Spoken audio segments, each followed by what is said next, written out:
ये कहानी पूरी तरह से डब स्टोरीज हब की ओर से है। एपिसोड 31। हेमन के शब्दों ने सबरीना के चेहरे पर सदमे की अभिव्यक्ति ला दी। काला कार्ड क्या था? इसे वीवीआईपी स्तर का कार्ड कहा जा सकता है। इस प्रकार के कार्ड रखने वाले सभी सुपर रिच होते हैं। यह देश का एक बड़ा बैंक था। दूसरे शब्दों में, यहाँ एक व्यक्ति को कार्ड प्राप्त करने की सीमा अन्य छोटे बैंकों की तुलना में अधिक थी। काले कार्ड के नीचे एक कांस्य कार्ड, एक चांदी का कार्ड और एक सोने का कार्ड था। कांस्य 1 करोड़ के लिए, चांदी 50 करोड़ के लिए और सोना 100 करोड़ के लिए। दूसरे शब्दों में, काला कार्ड धन का प्रतिनिधित्व करता था। लेकिन जब उसने चीजों पर विचार किया तो उसे लगा कि जैक के लिए इस कार्ड को प्राप्त करना सही था। आखिरकार उसका वर्तमान बैलेंस 1 अरब से अधिक था और उसके पास जो निश्चित संपत्तियां थीं उनके बारे में तो बात ही मत करो। इस प्रकार के कार्ड के साथ कौन कौन सी सुविधाएं आती हैं? विवान ने पूछा। यह नहीं था कि वह अज्ञानी था, बल्कि रॉय परिवार में रहने के कारण उसकी संपर्क सीमित थी।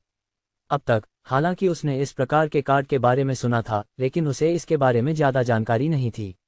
इसके अलावा ज्यादातर बातें जो उसने सुनी थीं, वे अफवाहें थीं जो बड़ा चढ़ाकर बताई जाती थीं। हामन ने विवान के शांत चेहरे को देखा और प्रभावित हुआ। फिर उसने अपने आप में सोचा, ऐसा लगता है कि वह इस आकार के पैसे को संभालने के लिए अभ्यस्त है। अब जब वह हमारे ग्राहक हैं, मुझे यकीन है कि हम लाभ उठा सकते हैं।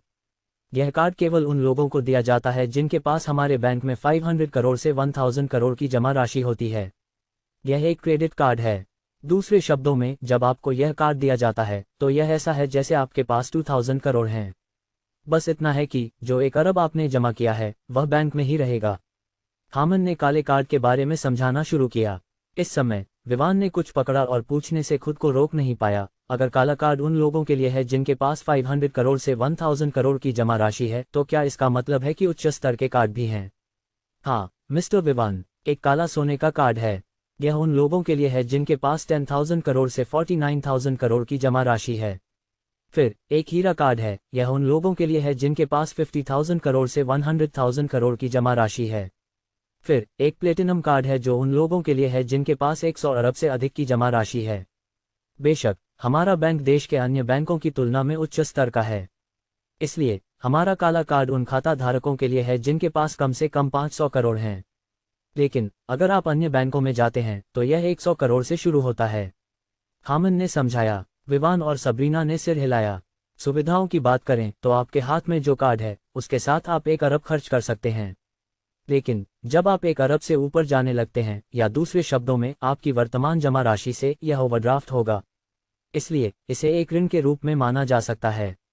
लेकिन ऋण को निर्धारित समय के भीतर शून्य ब्याज के साथ चुकाना होगा। इसके अलावा जब तक आपका पैसा हमारे बैंक में जमा है, यह समय के साथ ब्याज अर्जित करेगा। आपके द्वारा जमा की गई राशि के लिए हम आपको 3% वार्षिक ब्याज दे सकते हैं। विवान ने यह सुनकर सिर हिलाया। जो चीज उसकी ध्यान खींची वह थी उसकी जमा राशि पर 3% वार्षिक ब्याज। उसने सोचा और पूछा, सिस्टम, क्या ब्याज आय के रूप में गिना जाता है? क्या इसे गुना किया जा सकता है? सही, मेहनत से कमाई गई धनराशि को बचाना काम करने के समान कहा जा सकता है।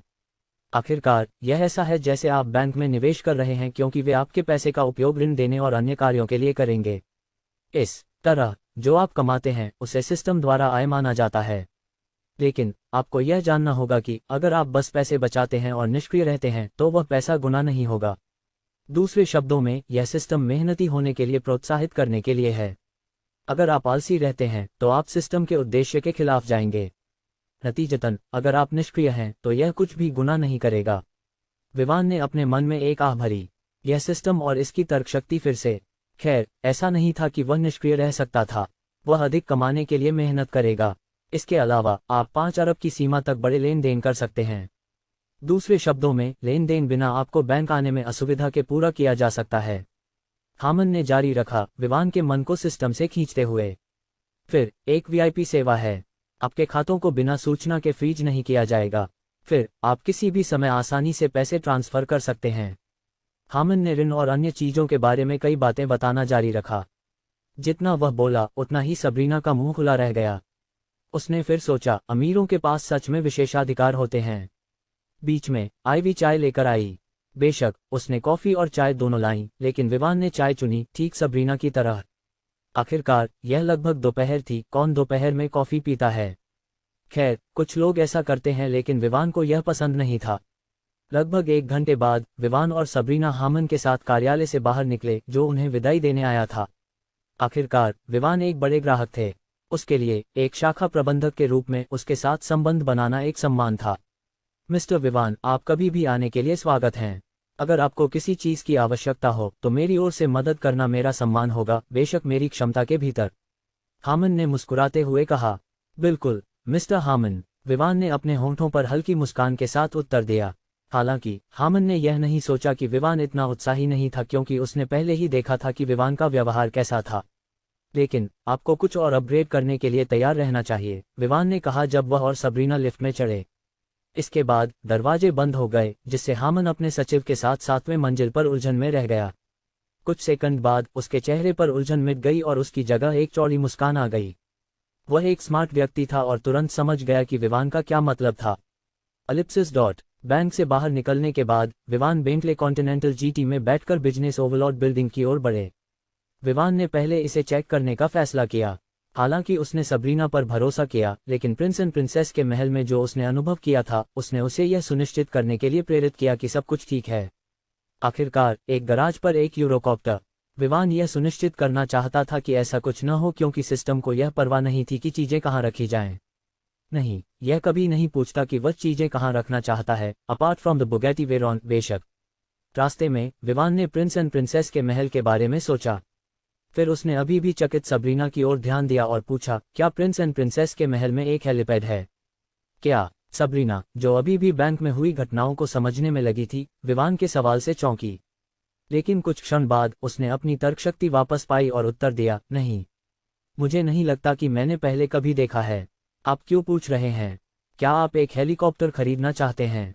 सबरीना का उत्तर विवान की अपेक्षाओं के भीतर था। हालांकि यह केवल निम्न संभावना में था, फिर भी उसने सोचा कि सबरीना इसे भूल गई है। लेकिन उसकी बेखबर अभिव्यक्ति को देखकर विवान को थोड़ा अजीब लगा। कुछ क्षण की चुप्पी के बाद विवान ने कहा, इस समय नहीं। लेकिन मैं बस जानना चाहता था। आखिरकार वह जगह बड़ी है। फिर क्या आप उस महल के इतिहास के बारे में जानते हैं? सबरीना ने कुछ क्षण सोचा और उत्तर दिया, मेरी जानकारी के अनुसार यहाँ एक व्यक्ति रहता था जो इंचोएट सिटी में था। उसके एक बेटे ने सफल करियर बनाया। अंत में उसके बेटे ने उसे जन्मदिन पर आश्चर्य देने के लिए एक स्मार्ट होम बनाने का फैसला किया। लेकिन जब निर्माण मध्य में पहुंचा तो बूढ़े आदमी को इसके बारे में पता चला। इसलिए अब जब यह कोई आश्चर्य नहीं रहा तो बेटे ने अपने पिता से पूछा कि क्या वह स्मार्ट होम चाहता है।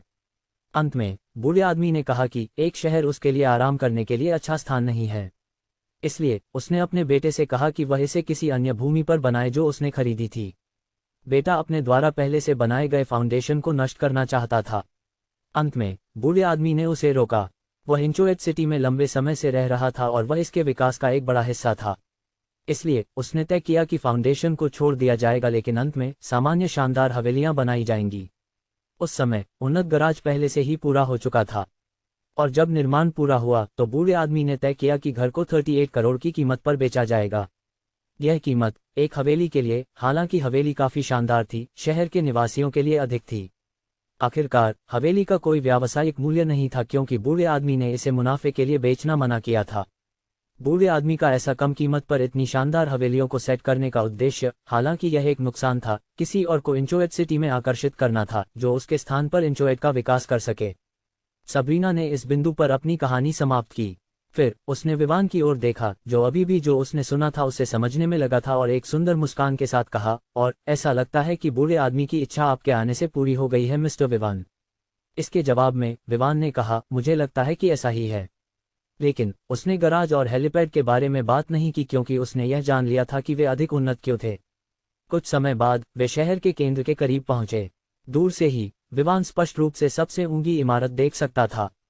उसने इसे शहर के दिल में अपनी पिछली यात्राओं में देखा था, लेकिन उसने इस पर ध्यान नहीं दिया। आखिरकार उसने क्रिस्टल सिटी में ऊंची इमारतें देखी थीं। रूम बेंटले कॉन्टिनेंटल जीटी ने तेजी से बिल्डिंग के अंडरग्राउंड पार्किंग में प्रवेश किया। तुरंत बाद विवान और सबरीना कार से बाहर निकले। कुछ सेकंड बाद एक सुरक्षा गार्ड आया। उसे सबरीना पहचानता था, क्योंकि वह उस समय वहां था जब बिल्डिंग का हैंडओवर सबरीना को किया गया था, जब डेवलपर ने काम पूरा किया था।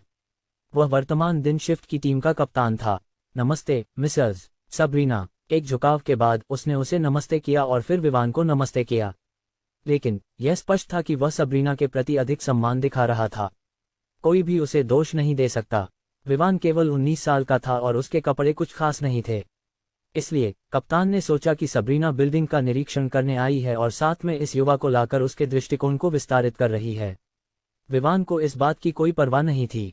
यह नहीं था कि डरने या सम्मानित होने से उसे अधिक पैसे मिलेंगे, लेकिन उसने देखा कि ऐसा लगता है कि होमस्कोप प्रॉपर्टीज लिमिटेड का गुड विजन सिक्योरिटी लिमिटेड के साथ सहयोग था। या शायद वह सिर्फ अधिक सोच रहा था, क्योंकि गुड विजन सिक्योरिटी लिमिटेड देश की सबसे अच्छी सुरक्षा कंपनियों में से एक थी और सोमेश्वर में सबसे प्रतिष्ठित थी।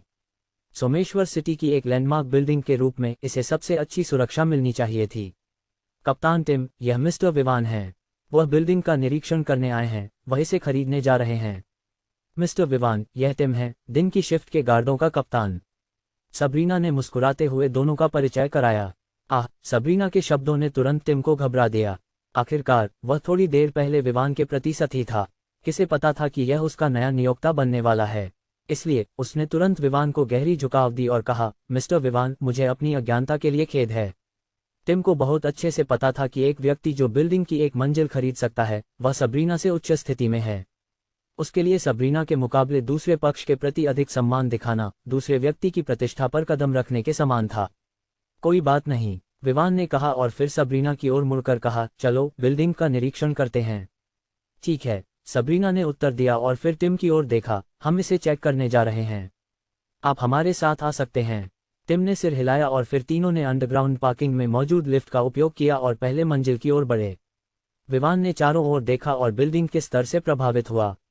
पहली मंजिल अच्छी तरह से डिजाइन की गई थी और लेआउट अव्यवस्थित नहीं था। यह एक ऑफिस बिल्डिंग थी, इसलिए पूरी पहली मंजिल एक बंद ऑफिस लेआउट थी। ऑफिस 300 स्क्वायर मीटर्स के आकार के थे। फिर एक ऑफिस था जो शहर के उत्तरी भाग की ओर देखता था। वहां से हालांकि अन्य इमारतों के कारण स्पष्ट रूप से नहीं देखा जा सकता था, कम से कम रात की रोशनी देखी जा सकती थी। दूसरी और तीसरी मंजिल पर जाने के बाद विवान ने पाया कि लेआउट अन्य से अलग था, लेकिन एक चीज समान थी, वह यह कि लॉबी क्षेत्र का आकार और डिजाइन वही था। केवल अंतर रंग और सजावट में था। पहली 5 मंजिलों में सब कुछ ठीक देखने के बाद विवान ने 15वीं मंजिल पर जाने का निर्णय लिया। उसे बहुत अच्छे से पता था कि सभी मंजिलों पर जाना निश्चित रूप से उन्हें थका देगा। आखिरकार प्रत्येक मंजिल हजारों मीटर फैली हुई थी। ऐसे ही विवान और जोड़ी अंततः सबसे ऊंची मंजिल पर पहुंचे। बेशक उन्होंने लिफ्ट का उपयोग किया, जो सबरीना के अनुसार सभी मंजिलों तक पहुंचती। खैर, विवान ने बटन पर लिखे नंबरों से भी यह देख लिया था। तीसरी मंजिल पूरी तरह से अलग थी। पूर्वी और पश्चिमी क्षितिज को स्पष्ट रूप से देखा जा सकता था। बड़े बॉस की डेस्क और कुर्सी पूर्वी दिशा में थी, जो पश्चिम की ओर थी। यहाँ के लेआउट के बारे में जो कोई भी देख सकता था वह यह था कि जो इस ऑफिस का उपयोग कर रहा था वह सुबह की धूप में स्नान कर सकता था और शाम को सूर्यास्त का आनंद ले सकता था। खैर, प्रतीक्षा क्षेत्र मंजिल के पश्चिमी भाग में था। ऑफिस के उत्तरी भाग में एक मीटिंग हॉल था। विवान ने इसे देखा और पाया कि यह काफी बड़ा था, जिसमें 150 लोग समा सकते थे। मंजिल के दक्षिणी भाग में एक रहने का क्षेत्र था। जब कोई दरवाजे से प्रवेश करता तो वह लिविंग रूम में प्रवेश करता। वहां 2 बेडरूम, एक रसोई और अंत में एक वॉशरूम और एक बाथरूम था। यहाँ की चीजें काफी उन्नत थीं और कमरा महल से अलग नहीं दिखता था। विवान इस सेटिंग से संतुष्ट था। आखिरकार अगर वह काम पर था और थक गया तो उसे घर वापस जाने की कोई आवश्यकता नहीं थी। वह बस यहीं रह सकता था। जब सब कुछ ठीक देखने के बाद विवान ने फिर 700 करोड़ का पूरा भुगतान किया, कोई बैलेंस नहीं। इसके बाद समूह ने अंततः बिल्डिंग छोड़ने का निर्णय लिया। आखिरकार यह पहले से ही लंच का समय था। इस पर विवान ने तय किया कि वह जोड़ी को एक अच्छे भोजन के लिए ट्रीट करेगा। जब वे ग्राउंड फ्लोर पर पहुंचे तो विवान ने पाया कि यह एक बड़ा खुला स्थान था जो विभिन्न प्रकार की चीजों से भरा हुआ था, जो लोगों को आराम करने या मनोरंजन करने में मदद कर सकता था। वहां बच्चों के खेलने के लिए भी एक जगह थी। दूसरे शब्दों में, ग्राउंड फ्लोर उन लोगों के लिए था जो काम कर रहे थे, आराम करने या मनोरंजन के लिए। बेशक गतिविधियों को एक दूसरे से अलग किया गया था और फुटबॉल या क्रिकेट जैसे खेलों के लिए कोई जगह नहीं थी। जब वे बिल्डिंग के सामने के दरवाजे से बाहर निकले तो उन्होंने पाया कि वहां एक हलचल थी। ऐसा लग रहा था कि एक व्यक्ति प्रवेश करने की कोशिश कर रहा था, लेकिन उसे बिल्डिंग में प्रवेश करने से रोका जा रहा था। एलिप्सिस ... आपका क्या मतलब है कि मैं प्रवेश नहीं कर सकता? हम इस बिल्डिंग को खरीदने जा रहे हैं, इसलिए मुझे पहले इसे देखना होगा, एक आदमी ने 2 गार्डों से कहा जो उसके रास्ते में खड़े थे। मुझे खेद है सर, यह नहीं है कि हम आपको प्रवेश नहीं देना चाहते। बस इतना है कि आप होमस्कोप प्रॉपर्टीज लिमिटेड के प्रबंधक के बिना प्रवेश नहीं कर सकते। आखिरकार वह इस बिल्डिंग की जिम्मेदार हैं। एक गार्ड ने उत्तर दिया, क्या आप जानते हैं कि मैं कौन हूँ? मैं भूपेंद्र चटर्जी हूँ। चटर्जी, क्या आप समझते हैं, अगर आप मुझे प्रवेश से रोकने की कोशिश करते रहे तो मैं सुनिश्चित करूंगा कि आपको इस शहर में सफाई कर्मचारी की नौकरी भी नहीं मिलेगी। आदमी ने गहरी आवाज में गुस्से और धमकी के साथ बोला, कृपया सर, हमारे लिए चीजें कठिन मत बनाइए। हम यहाँ केवल गार्ड हैं। नियमों के अनुसार हम आपको बिल्डिंग में प्रवेश नहीं दे सकते जब तक कि आप मालिक न हो या आप रियल एस्टेट एजेंसी के प्रबंधक के साथ न हो। दूसरे गार्ड ने उत्तर दिया। हालांकि वे डरे हुए थे, फिर भी उन्होंने उसे प्रवेश नहीं दिया। अब जब आप जानते हैं कि आप एक गार्ड हैं, तो आपको अपनी जगह जाननी चाहिए। आप कुछ नहीं हैं, बस एक कुत्ता। अगर आप ऐसा करते रहे, हंफ, मैं सुनिश्चित करूंगा कि आप दुखी होंगे। सर, मुझे खेद है लेकिन हम आपको अंदर नहीं जाने दे सकते। आपका क्या मतलब है? क्या मिसेस सबरीना अंदर नहीं हैं? मुझे बताया गया था कि वह सुबह चली गईं। मैंने उन्हें संपर्क करने की कोशिश की लेकिन वह फ़ोन नहीं उठा रही हैं। जैसे ही गार्ड आक्रामक आदमी को जवाब देने वाले थे, बिल्डिंग का दरवाजा खुला और 3 लोग बाहर निकले। कप्तान ने पहले ही सुन लिया था कि उसके अधीनस्थ को कठिनाई हो रही थी, इसलिए वह आगे बढ़ा। जो व्यक्ति धमकियां दे रहा था वह एक मध्य आयु का आदमी था जो काले सूट में था। उसके पास काले बाल थे जो दोपहर की धूप में चमक रहे थे। वर्तमान में वह काले चश्मे पहने हुए था। नमस्ते सर, कृपया चीजें कठिन मत बनाइए। मुझे पता है कि आप भी यहाँ के नियम जानते हैं, इसलिए कृपया हमारे लिए चीजें कठिन मत बनाइए, टिम ने कहा। आप कौन हैं? भूपेंद्र ने टिम की ओर घृणा से देखा। मैं टिम हूँ, दिन की शिफ्ट का कप्तान। टिम ने अपना परिचय पूरा करने से पहले ही भूपेंद्र ने सबरीना को देख लिया और उसे धक्का देकर उसके पास दौड़ पड़ा। वह उस पर चिल्लाने लगा, मिसेस सबरीना, इसका क्या मतलब है? देखिए यहाँ क्या हो रहा है। मैंने आपको इस समय कॉल करने की कोशिश की लेकिन आपने कोई कॉल नहीं उठाए। अगर मैं यहाँ कोशिश नहीं करता तो मुझे आज आपको मिलने का मौका नहीं मिलता।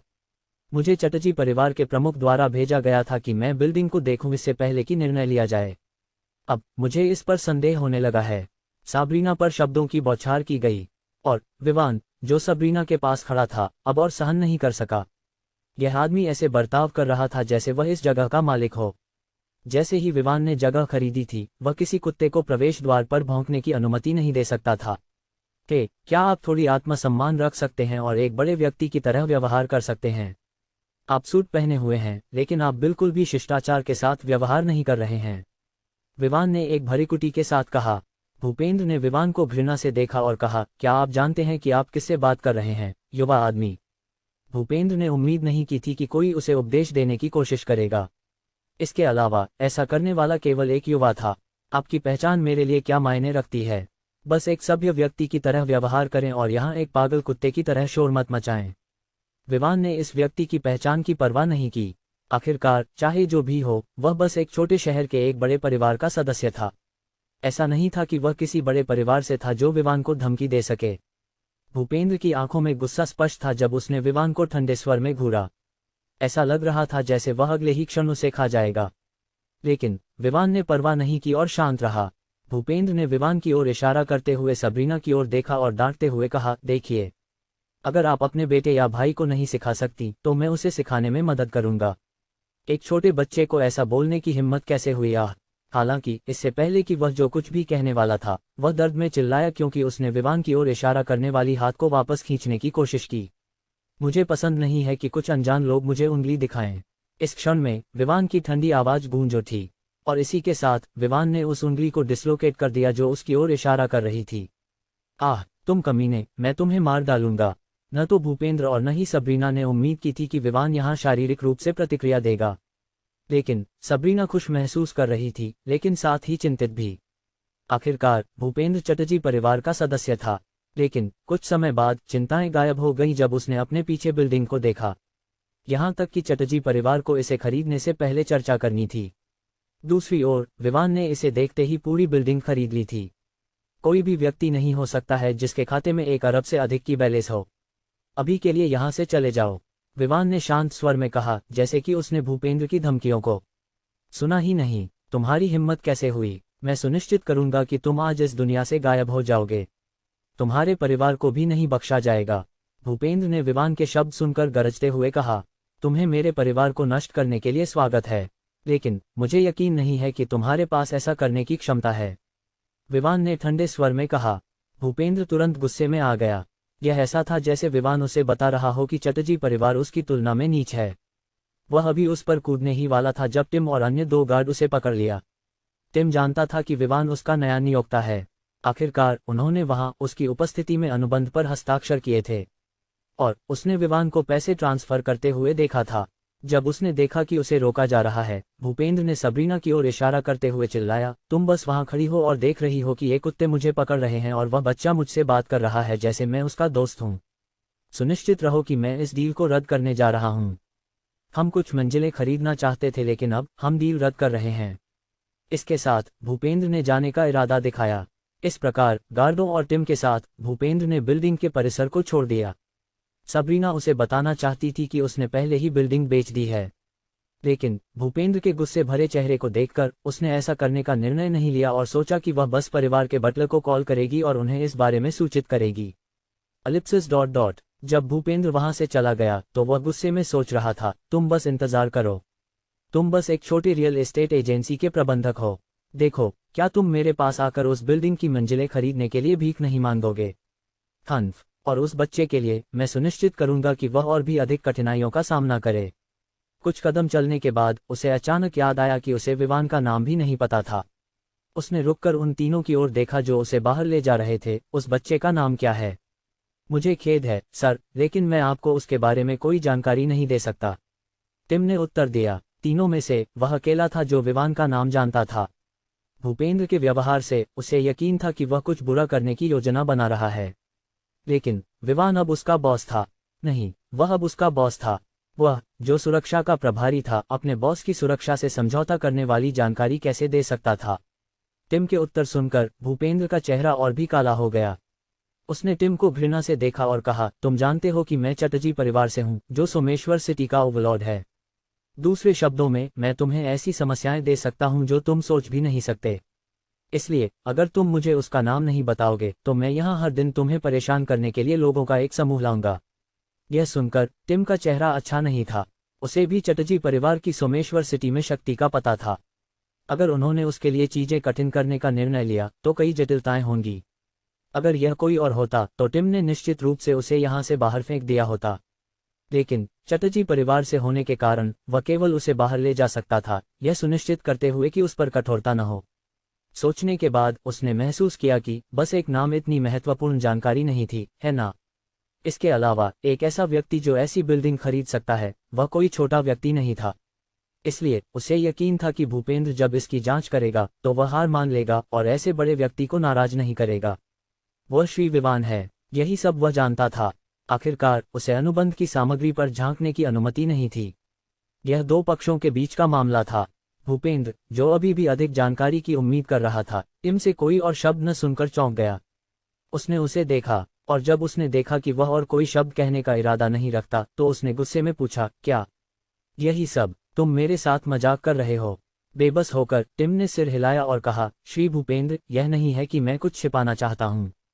नहीं, वास्तव में यही सब मैं उसके बारे में जानता हूँ, और अगर मैं उसके बारे में और जानता भी तो मैं तुम्हें उसके बारे में कुछ नहीं बताऊंगा। टिम के चेहरे को देखकर भूपेंद्र की आंखों में संदेह कम हो गया, लेकिन उसने एक और सवाल पूछा, वे यहाँ क्या करने आए थे? बिल्डिंग का निरीक्षण करने, टिम ने सरलता से उत्तर दिया। उसने बिल्डिंग की खरीद के बारे में कुछ नहीं कहा।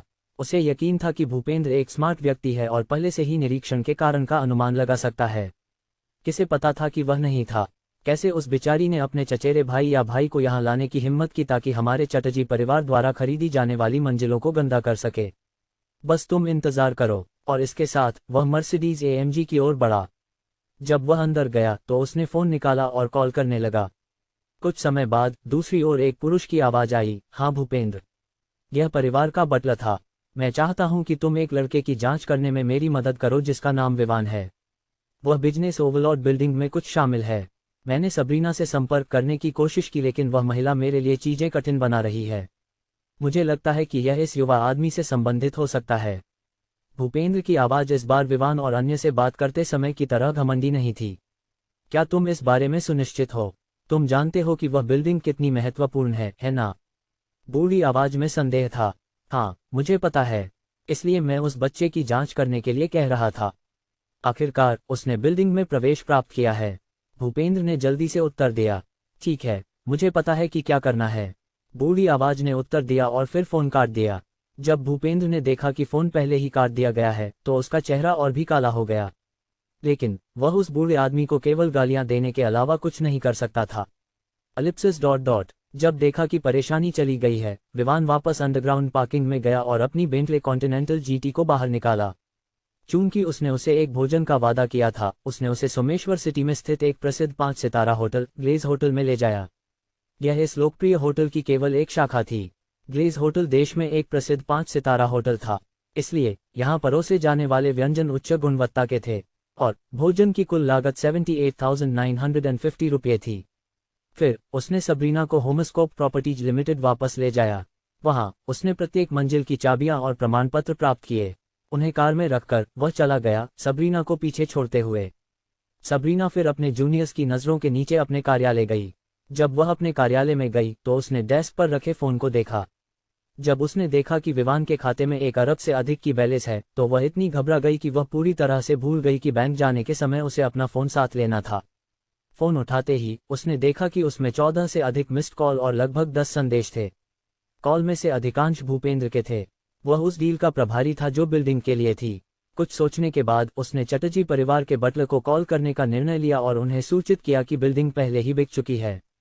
लेकिन इससे पहले कि वह कॉल कर पाती, उसका फ़ोन बज उठा। जब उसने ध्यान से देखा तो उसे एक अपरिचित कॉलर आईडी मिली। कुछ सोचने के बाद उसने कॉल उठाए। नमस्ते, क्या मैं जान सकती हूँ कि आप कौन हैं? मिसेस सबरीना, मैं मनिंदर चटर्जी परिवार का वर्तमान प्रमुख हूँ, एक पुरुष की आवाज ने खुद को परिचित कराया। आवाज काफी गहरी थी और उसमें महिमा और अधिकार था। जब सबरीना ने दूसरी पार्टी की पहचान सुनी तो उसका दिल एक धड़कन छोड़ गया। उसने कभी उम्मीद नहीं की थी कि परिवार का प्रमुख उसे कॉल करेगा। शांत होने के बाद उसने विनम्रता और सम्मान के साथ उत्तर दिया, ओह, यह मिस्टर मनिंदर हैं। मेरी अशिष्टता के लिए मुझे क्षमा करें। कोई बात नहीं, मनिंदर ने उत्तर दिया। क्या मैं जान सकती हूँ कि आपने कॉल क्यों की? सबरीना ने पूछा। हालांकि वह पहले ही इसे बिजनेस ओवरलॉर्ड बिल्डिंग और विवान से जोड़ सकती थी। मैं बिजनेस ओवरलॉर्ड बिल्डिंग के मुद्दे पर बात करना चाहता था, मनिंदर ने शांत स्वर में उत्तर दिया। जैसा कि मैंने सोचा था, सबरीना ने अपने आप में सोचा। ओह, मुझे समझ में आया, लेकिन पहले मैं आपको कुछ बताना चाहती थी, सबरीना ने उत्तर दिया। उसकी चिंता करने की कोई आवश्यकता नहीं है, पहले मुझे बोलने दो, मनिंदर ने बीच में ही कहा। और जब सबरीना ने सहमति दी तो वह जारी रखते हुए कहा, हमने बिल्डिंग के मुद्दे पर पहले ही चर्चा कर ली है। हमने तय किया है कि हम पहले 15 शीर्ष मंजिलें खरीदेंगे, फिर हम अगले साल की शुरुआत में अन्य खरीदेंगे। उसके शब्द सुनकर सबरीना केवल अपने सिर को थपथपाते हुए घबराते हुए उत्तर दे सकी, मुझे खेद है मिस्टर मनिंदर, लेकिन बिजनेस ओवरलॉर्ड बिल्डिंग पहले ही बिक चुकी है। उसे पता था कि इससे शहर में बड़ा हंगामा होगा। आखिरकार कई लोग जानते थे कि चटर्जी परिवार बिल्डिंग खरीदने की योजना बना रहा था। लेकिन अब विवान आया और एक ही बार में सब कुछ चुका दिया। एक रियल एस्टेट एजेंसी के प्रबंधक के रूप में उसकी भूमिका उन लोगों को बिल्डिंग बेचना थी जो उन्हें खरीदना चाहते थे। चटर्जी परिवार इस पर इतनी देर कर रहा था और जब देखा कि विवान बिल्डिंग में रुचि रखता है तो उसने उसे बेचने के लिए सहमति दी। क्या, जैसा कि अपेक्षित था, मनिंदर तुरंत अपना संयम खो बैठा। मनिंदर शांत नहीं रह सका। वे पिछले 1 महीने से बिल्डिंग खरीदने की योजना बना रहे थे। वे अपनी गति से चीजें ले रहे थे, यह सोचते हुए कि कोई भी इसे खरीदने में सक्षम नहीं होगा। आखिरकार यहाँ तक कि वे सोमेश्वर सिटी के ओवरलॉर्ड्स को भी वर्तमान 350 करोड़ रुपये इकट्ठा करने के लिए एक निश्चित समय की आवश्यकता थी। यह नहीं था कि वे एक साथ 700 करोड़ रुपये का भुगतान नहीं कर सकते थे। बस इतना था कि इससे चटर्जी कॉर्पोरेशन के नकद प्रवाह पर असर पड़ेगा। इतनी बड़ी कंपनी को पैसे की आवश्यकता होती है, उनके खातों को खाली छोड़ने का कोई तरीका नहीं था। आखिरकार आपात स्थिति में वे पैसे की कमी के कारण गिर सकते थे, और बड़ी कंपनियां आसानी से गिर सकती हैं। कारण बिना पैसे के उन्हें यकीन था कि उन 5 परिवारों ने जो अब तक उनके नीचे थे, निश्चित रूप से एकजुट होकर सुनिश्चित करेंगे कि वे बहुत अधिक पीड़ित हों। इस तरह वे या तो ढह जाएंगे या वे अन्य 5 परिवारों के समान स्तर पर आ जाएंगे यदि वे अपने संबंधों और नींव पर निर्भर रहेंगे। आज जब भूपेंद्र ने कॉल किया, वह उस समय मौजूद था जब बटलर ने कॉल प्राप्त किया। इसलिए उसने सुना कि भूपेंद्र ने क्या कहा, और जो कुछ उसने जाना उसके अनुसार सबरीना उन्हें अनदेखा नहीं कर सकती थी। इसलिए उसे लगा कि कुछ गलत है। यही कारण था कि उसने थोड़ी देर बाद कॉल किया। वह कुछ चीजों की पुष्टि करना चाहता था और यही कारण था कि उसने सबरीना से पहले बोलने के लिए कहा, यह सुनिश्चित करने के लिए कि वह जानती थी कि वे बिल्डिंग खरीदने के लिए गंभीर हैं। लेकिन अब उसने बस सुना कि किसी ने इसे खरीद लिया है। कौन सी मंजिल खरीदी गई? किसने इसे खरीदा? मनिंदर ने तुरंत पूछा। मंजिलें नहीं मिस्टर मनिंदर, उसने पूरी बिल्डिंग एक साथ खरीद ली और पूरा भुगतान किया, सबरीना ने उत्तर दिया। किसी कारण से उसे इन अमीरों के सामने विवान के बारे में ब्रैगिंग करने में खुशी महसूस हो रही थी। तुमने क्या कहा? उसने पूरी बिल्डिंग खरीदी? क्या तुम मजाक कर रही हो? यह मजाक करने का समय नहीं है। किसने इसे खरीदा? मनिंदर ने सबरीना पर शब्दों की बौछार की, और इस क्षण में उसने महसूस किया कि वह काफी चिंतित था। खैर, वह इस बारे में निश्चित नहीं थी, लेकिन उसने ईमानदारी से उत्तर दिया, मिस्टर मनिंदर, आप जानते हैं कि मैं इस गंभीर मामले के बारे में आपसे मजाक करने की हिम्मत नहीं कर सकती। खरीदारी आज लगभग 1 घंटे पहले की गई थी। जब मनिंदर ने सबरीना की आवाज में गंभीरता सुनी तो उसने अंततः समझा कि वह मजाक नहीं कर रही थी और कि बिल्डिंग किसी ने खरीदी थी। अब किसी भी चीज से अधिक वह जानना चाहता था कि किसने बिल्डिंग खरीदी। फिर उसने अपने आप से सोचा, क्या पांचों ने मिलकर बिल्डिंग खरीदी? या क्या उन्हें मेरी योजना के बारे में पता था? इस पर विचार करते हुए उसने पूछा, किसने इसे खरीदा? आप जानते हैं कि हम एक समझौते पर आए थे, लेकिन अंत में आपने इसे किसी और को बेच दिया। सबरीना ने आसानी से मनिंदर की आवाज में गुस्सा महसूस किया। हालांकि वह इसे छिपाने की कोशिश कर रहा था, लेकिन ऐसा कुछ छिपाना संभव नहीं था। यह उसकी आवाज में पहले से ही महसूस किया जा सकता था। वह थोड़ी कांप गई और फिर उत्तर दिया, यह नहीं है कि मैं चटर्जी परिवार के खिलाफ हूं। बस इतना है कि जैसा कि आप जानते हैं, मैं उन लोगों की तलाश करती हूं जो बिल्डिंग खरीदना चाहते हैं। जब वह बिल्डिंग खरीदने आया तो आप अभी भी यह तय नहीं कर पाए थे कि आप इसे खरीदने जा रहे हैं या नहीं। उसने फिर जारी रखा, मिस्टर विवान यहाँ ऑफिस बिल्डिंग की तलाश में आए थे। अंत में उन्होंने बिजनेस ओवरलॉर्ड बिल्डिंग को देखा और इसे पसंद किया। फिर उन्होंने इसके लिए पूरा भुगतान करने की पेशकश की। जैसा कि आप जानते हैं, मुझे ऐसी डील स्वीकार करनी पड़ी। मनिंदर एक पल के लिए चुप रहा और फिर पूछा, मिस्टर विवान, क्या वही है जिसने इसे खरीदा? सबरीना को लगा कि कुछ गलत है, लेकिन वह इसे स्पष्ट नहीं कर पा रही थी। अंत में उसने सिर हिलाया और उत्तर दिया, हाँ, वही है जिसने इसे खरीदा। ठीक है, मुझे समझ में आया। और इसके साथ मनिंदर ने फोन काट दिया, सबरीना को उसके कार्यालय में अनिश्चितता के साथ खड़ा छोड़ दिया, यह नहीं जानते हुए कि क्या करना है। Ellipsis dot dot happy residential area. एक बड़े और भव्य महल के अंदर एक अध्ययन कक्ष में मनिंदर ने फोन टेबल पर फेंका और उसके बगल में बैठे सफेद बालों वाले बूढ़े आदमी की ओर देखा और कहा, अंकल रूबेन, मेरी मदद करो और पता करो कि यह जैक कौन है। मैं जानना चाहता हूं कि क्या इनमें से किसी 5 परिवार का इसमें हाथ है, और अगर वे शामिल हैं तो उन्हें भुगतना पड़ेगा। मनिंदर की गुस्से और दुर्भावना से भरी नजरों को देखकर रूबेन ने साइड किया और कहा, इसकी चिंता मत करो, मैं सुनिश्चित करूंगा कि उसके बारे में सभी जानकारी प्राप्त करूंगा। लेकिन उस बिल्डिंग के बारे में हमें क्या करना चाहिए? पहले पता करो कि इसमें कौन शामिल है। बिल्डिंग के लिए हमें इसे किसी भी कीमत पर प्राप्त करना है, चाहे वह कठोर हो या नर्म। हम उस बिल्डिंग को खोने का जोखिम नहीं उठा सकते। मनिंदर ने उत्तर दिया जब वह कमरे में मौजूद सोफे पर बैठा। ठीक है। इसके साथ रूबेन अध्ययन कक्ष से बाहर चला गया, मनिंदर को पीछे छोड़ते हुए। एलिप्सिस डॉट विवान को नहीं पता था कि बिजनेस ओवरलॉर्ड बिल्डिंग खरीदने से चटर्जी परिवार का इतना ध्यान आकर्षित होगा। इसके अलावा ऐसा लगता था कि वे किसी भी कीमत पर बिल्डिंग प्राप्त करना चाहते थे, लेकिन अगर उसे इसके बारे में पता होता तो भी वह इसकी परवाह नहीं करता। आखिरकार वे उसके लिए क्या कर सकते थे? कुछ नहीं। तो चिंता करने की क्या बात थी? वर्तमान में विवान खुद को कल शाम होने वाले भोज के लिए तैयार कर रहा था। उसे नहीं पता था कि भोज का आयोजन कौन कर रहा है, लेकिन वह कुछ लोगों से परिचित होने जा रहा था ताकि यहाँ उसका विकास तेजी से हो सके। कुछ समय तक अपनी अलमारी को देखने के बाद उसने पाया कि उसके पास इस अवसर के लिए कुछ भी नहीं था। उसके पास जो भी कपड़े थे वे सभी कैजुअल थे। हालांकि वह रॉय परिवार से था, उसने कभी भी बड़े बॉसों के साथ भोज में भाग नहीं लिया था, लेकिन उसे अभी भी पता था कि उसे आधिकारिक कपड़े पहनने होंगे ताकि वह भोज का आयोजन करने वाले के प्रति कुछ सम्मान दिखा सके। सोचने के बाद वह महल से बाहर निकला, बेंटले कॉन्टिनेंटल जीटी में बैठा और डिलॉयट मॉल की ओर बढ़ा। सोमेश्वर सिटी में 3 बड़े मॉल थे। वे थे डिलॉयट मॉल, प्राइड मॉल और अंत में टिनको मॉल। तीनों में से प्राइड मॉल को कहा जा सकता है कि वह प्रमुख है, लेकिन विवान डिलॉयट मॉल गया क्योंकि यह निकट था। अन्य लग्जरी कारों के साथ अपनी कार पार्क करने के बाद वह मॉल में प्रवेश किया, लड़कों की ईर्ष्यालु नजरों और युवा सुंदरियों की दीवानी नजरों के बीच। इस बार उसने टारेन डिजाइनर्स में नहीं गया। आखिरकार वे कस्टमाइज्ड कपड़ों में अच्छे थे और वह तैयार कपड़े ढूंढ रहा था। भोज कल है और उसके पास सूट के पूरा होने का इंतजार करने का समय नहीं था। उसने दूसरी मंजिल पर स्थित कपड़ों के ब्रांडों को देखा। यह देखकर कि उनमें से कोई भी उसकी पसंद के अनुसार नहीं था, वह चौथी मंजिल पर गया जहां पुरुषों के ब्रांड मिलते थे।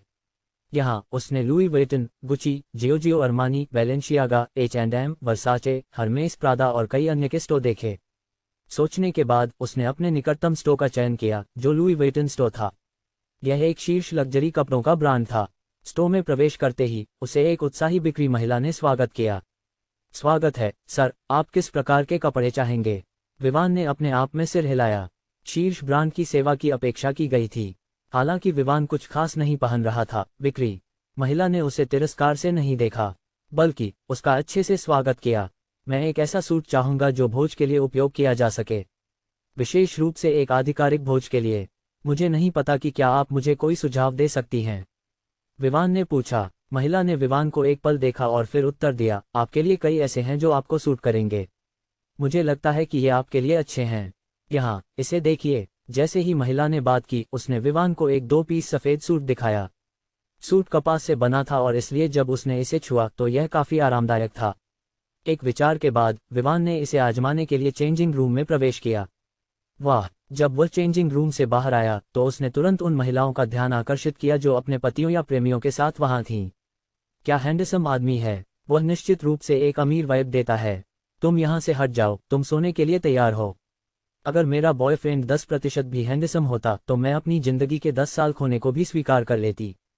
तुम्हारा क्या मतलब है? क्या मैं इतना हैंडसम नहीं हूँ? अरे हन्फ, बिल्कुल नहीं। देखो तुम्हारी बड़ी नाक, देखो तुम्हारा सिर बीन्स के बीच की तरह है, देखो तुम्हारी बड़ी आंखें। हम खत्म हो गए। तुम बेचारी हन्फ, मुझे फिर कभी तुम्हारा चेहरा नहीं देखना चाहिए। क्या? मुझे खेद है, मेरा मतलब नहीं था। विवान की उपस्थिति ने महिलाओं से प्रशंसा और दीवानगी की बाढ़ ला दी, लेकिन इसने उन पुरुषों की ईर्ष्या और नफरत को भी आकर्षित किया जिनकी महिलाएं उसकी ओर आकर्षित थीं। विवान ने आईने में देखा और पाया कि हालांकि सूट अच्छा था, लेकिन उसे यह काफी तंग लगा। यह उसके द्वारा पहने जाने वाले कैजुअल कपड़ों की तुलना में इतना आरामदायक नहीं था। सोचने के बाद उसने पूछा, क्या आपके पास कश्मीर से बने सूट हैं? एक पल इंतजार करने के बाद और कोई जवाब न मिलने पर विवान ने बिक्री महिला को देखा और पाया कि वह उसे एक दहशत में घूर रही थी। उसने अपने चेहरे को छुआ और आईने में अपने प्रतिबिंब को देखा। उसने देखा कि कुछ भी गलत नहीं था। फिर उसने महिला को देखा और उसके सामने हाथ लहराया। नमस्ते, क्या आप वहां हैं? अरे ओह, मुझे खेद है सर, मैं वहां खो गई थी। महिला ने अपने सिर को झुकाते हुए उत्तर दिया। कोई बात नहीं। क्या आपके पास कश्मीर से बने सूट हैं? उसने फिर से सवाल दोहराया। जब विवान ने कश्मीर शब्द का उल्लेख किया तो यह भीड़ में हलचल पैदा कर दी। यह जानना जरूरी था कि कश्मीर कपड़ों के निर्माण में इस्तेमाल होने वाला सबसे महंगा सामग्री है, और अब विवान इस सामग्री से बना सूट मांग रहा था। यहाँ परिणाम स्पष्ट था, सूट की कीमत आसमान छूने वाली होगी। अगर कोई इस सामग्री से बने कपड़े पहनता है तो यह उसकी धन दौलत का संकेत होता है। लेकिन निश्चित रूप से विवान केवल इसलिए ऐसा कर रहा था क्योंकि इस सामग्री से बने कपड़े बहुत अधिक आरामदायक होते हैं। क्या आप इस बारे में सुनिश्चित हैं, सर? कीमत अधिक होगी, बिक्री महिला ने याद दिलाया। हालांकि विवान को आत्मविश्वास था, लेकिन महिला को यह विश्वास नहीं था कि विवान इस सामग्री से बने कपड़े खरीदने में सक्षम होगा। उसे दोष नहीं दिया जा सकता। आखिरकार यह कपड़ों का वह सामग्री था जिसे केवल अमीर लोग ही खरीद सकते थे। वास्तव में यह वह सामग्री थी जिसे कई लोग दिखावा करने के लिए खरीदते थे, जबकि कुछ लोग इसे आरामदायक होने के बावजूद नहीं खरीदते थे। आखिरकार वे बस कहेंगे, कपास और लिनन भी मेरे लिए ठीक हैं, मुझे वह क्यों खरीदना चाहिए? पैसे की चिंता मत करो, तुम बस मुझे सभी कपड़े लाकर दो जो मुझे फिट आते हैं, मैं सभी ले लूंगा, विवान ने कहा, जिससे चारों ओर के लोगों के मन में हलचल मच गई। कुछ लोग इसे और नहीं रोक सके और आगे बढ़कर उसे याद दिलाने लगे। युवक, तुम्हें पता होना चाहिए कि कश्मीर कपड़ों के निर्माण में इस्तेमाल होने वाला सबसे महंगा सामग्री है। इसलिए अगर तुम यह तय करते हो कि तुम इस सामग्री से बने सभी कपड़े ले लोगे तो मुझे यकीन है कि तुम लाखों रुपये खर्च करोगे। हाँ, तुम बेहतर है कि ऐसा मत मांगो। बेहतर होगा कि तुम केवल वही लो जो तुम खरीद सकते हो। तुम्हें हमारे सामने दिखावा करने की कोई आवश्यकता नहीं है। सही है लड़के, तुम्हें कपड़े पैक करने के बाद उन्हें खरीदने के लिए पैसे की कमी होने से खुद को शर्मिंदा करने की कोई आवश्यकता नहीं है। धन्यवाद इस याद दिलाने के लिए, लेकिन मैं जानता हूं कि मैं क्या कर रहा हूं, विवान ने शांत स्वर में उत्तर दिया। आजकल के युवा, वे कितने गर्म खून वाले होते हैं। हम उसकी भलाई के लिए उसे सलाह देने की कोशिश कर रहे हैं और वह सोचता है कि हम दखल दे रहे हैं। हन्फ, एरोगेंटली रहो और देखो कि तुम कपड़ों के लिए कैसे भुगतान करते हो। विवान इस शब्दों की बौछार से स्टन रह गया। फिर उसने अपने आप से सोचा, क्या मैंने सिर्फ यह नहीं कहा कि मैं कपड़े खरीदने में सक्षम हूँ? मैंने कब और कहाँ कहा कि तुम दखल दे रहे हो? कब और कैसे मैं एरोगेंट बन गया? बेशक विवान को यह नहीं पता था कि ये सभी लोग उसे इसलिए निशाना बना रहे थे क्योंकि उनकी लड़कियां उसकी हैंडसम चेहरे से प्रभावित थीं। वे पहले से ही देख सकते थे कि लड़कियों की नज़रें उन पर कैसे बदल गई थीं। अब वे इस मौके का उपयोग करके विवान को पूरी तरह से दबाने की कोशिश कर रहे थे ताकि उनकी महिलाएं देख सकें कि उसके पास कोई क्षमता नहीं है। लेकिन किसे पता था कि लड़कियां उसे छोड़ने वाली नहीं थीं। जब उन्होंने देखा कि कई लोग विवान के खिलाफ हैं तो उन्होंने उनकी निंदा करना शुरू कर दिया। तुम्हारा क्या मतलब है? क्या तुम उसकी जेब की गहराई के बारे में जानते हो? हाँ सही, तुम लोग बस ईर्ष्यालु हो। बकवास करना बंद करो। अगर तुम इसे खरीदने में सक्षम नहीं हो तो इसका मतलब यह नहीं है कि वह भी इसे खरीदने में सक्षम नहीं है। तुम लोग उसके हैंडसम चेहरे से ईर्ष्या कर रहे हो। अब जब तुम देख रहे हो कि वह अमीर भी है, तुम उसे दबाने की कोशिश कर रहे हो। जिनकी प्रेमिकाएं या पत्नियां विवान के लिए बोल रही थीं, वे चुप रह गए। उन्होंने फिर सोचा, क्या वह मेरी लड़की है या उसकी? विवान को दूसरी ओर यह समझ में आ गया कि क्या हो रहा है। लेकिन चूंकि यह कुछ महत्वपूर्ण नहीं था, उसने चालों और योजनाओं पर ध्यान न देने का निर्णय लिया। उसने अभी भी दहशत में खड़ी बिक्री महिला को देखा और बेबसी से सिर हिलाया। वह उसे याद दिलाने ही वाला था जब किसी ने पूछा, यहाँ क्या हो रहा है? भीड़ ने एक परिपक्व महिला को प्रकट किया जो एक आधिकारिक व्यवसाय सूट में थी। उसकी उम्र लगभग 30 के मध्य थी और वह काफी खूबसूरत थी। सामान्य महिला ने जल्दी से उस महिला की ओर बढ़ी और उसे हाल ही में हुई घटनाओं के बारे में बताया। महिला ने यह सुनकर अपनी भौहें उठाईं। फिर उसने विवान को ऊपर से नीचे तक देखा और कहा, नमस्ते, मैं जेसिका, लुई वेटन की प्रबंधक हूँ। क्या आप कश्मीर से बने कपड़ों के बारे में सुनिश्चित हैं? विवान केवल एक थकावट भरी आह भर सका। फिर उसने अपने हाथ फैलाते हुए कहा, फिर से वही सवाल। मैंने पहले ही कहा है कि मैं उन्हें लेने जा रहा हूँ। मुझे पता है कि कश्मीर से बने कपड़ों की कीमत अधिक है, लेकिन मैंने अभी भी कहा कि मैं उन्हें चाहता हूँ। क्या इसका मतलब यह नहीं है कि मैं जानता हूँ कि मैं क्या कह रहा हूँ? विवान के शब्दों ने प्रबंधक को थोड़ी शर्मिंदगी महसूस कराई। आखिरकार एक ग्राहक ने पहले ही कई बार वही चीज मांगी थी, लेकिन वे अभी भी पूछ रहे थे कि क्या वह इसके बारे में सुनिश्चित है। इसलिए इसे सुधारने के लिए, इसके लिए मुझे खेद है। मैं आपके लिए उन्हें लाऊंगी। और जैसे ही उसने कहा, वह बिक्री महिला के साथ एक अन्य कमरे की ओर चली गई। कश्मीर से बने कपड़े शायद ही कभी बेचे जाते थे, इसलिए वे आमतौर पर स्टोर के गोदाम में रखे जाते थे। विवान ने लगभग 1 मिनट इंतजार किया जब जेसिका कुछ कपड़ों के साथ बाहर आई। यहाँ तक कि बिक्री महिला भी कुछ कपड़े ले जा रही थी। लेकिन दूर से ही विवान देख सकता था कि उनके पास ज्यादा कपड़े नहीं थे। ऐसा लगता था कि चूंकि छोटे शहरों में इस सामग्री से बने कपड़ों का कोई बाजार नहीं था, वे मुख्य रूप से बड़े शहरों में पाए जाते थे। विवान ने और कोई शब्द नहीं कहा। उसने बस कपड़ों पर एक नज़र डाली और देखा कि वहां 2 सूट के जोड़े थे, एक नीला और दूसरा काला। अन्य कपड़ों के लिए विवान को कोई परवाह नहीं थी। चूंकि ये सभी उसके लिए फिट थे, वह सभी लेने जा रहा था। अन्य कपड़ों की जांच वह घर जाकर करेगा। इन सभी को पैक कर दो। यहाँ है कार्ड, तुम बस स्वाइप कर सकती हो, विवान ने अपनी काली कार्ड निकालते हुए कहा। और जैसे ही काली कार्ड निकाली गई, हलचल फिर से बढ़ गई। लेकिन निश्चित रूप से इस बार कुछ लोग जल्दी से स्टोर छोड़ने के लिए दौड़ पड़े। वे वही थे जो विवान को दबाने की कोशिश कर रहे थे। हे भगवान, यह एक काली कार्ड है।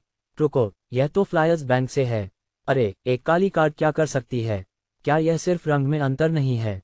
तुम देहाती, तुम इस स्टोर में क्या कर रहे हो अगर तुम कुछ साधारण नहीं जानते? उस काली कार्ड का इससे क्या लेना देना? इसका सब कुछ लेना देना है। यह एक काली कार्ड है जो बैंक के वीआईपी को दी जाती है। केवल वही लोग जो अपने खातों में 100 करोड़ रुपए की जमा राशि रखते हैं इसे प्राप्त कर सकते हैं। क्या 100 करोड़? शायद तुम नहीं जानते क्योंकि तुम देहाती हो, लेकिन मैं उदारता से तुम्हें यह बताऊंगा। तुम उस कार्ड को देख रहे हो, यह फ्लायर्स बैंक का काली कार्ड है। इसे पाने के लिए तुम्हारे पास कम से कम 500 करोड़ रुपए की जमा राशि होनी चाहिए।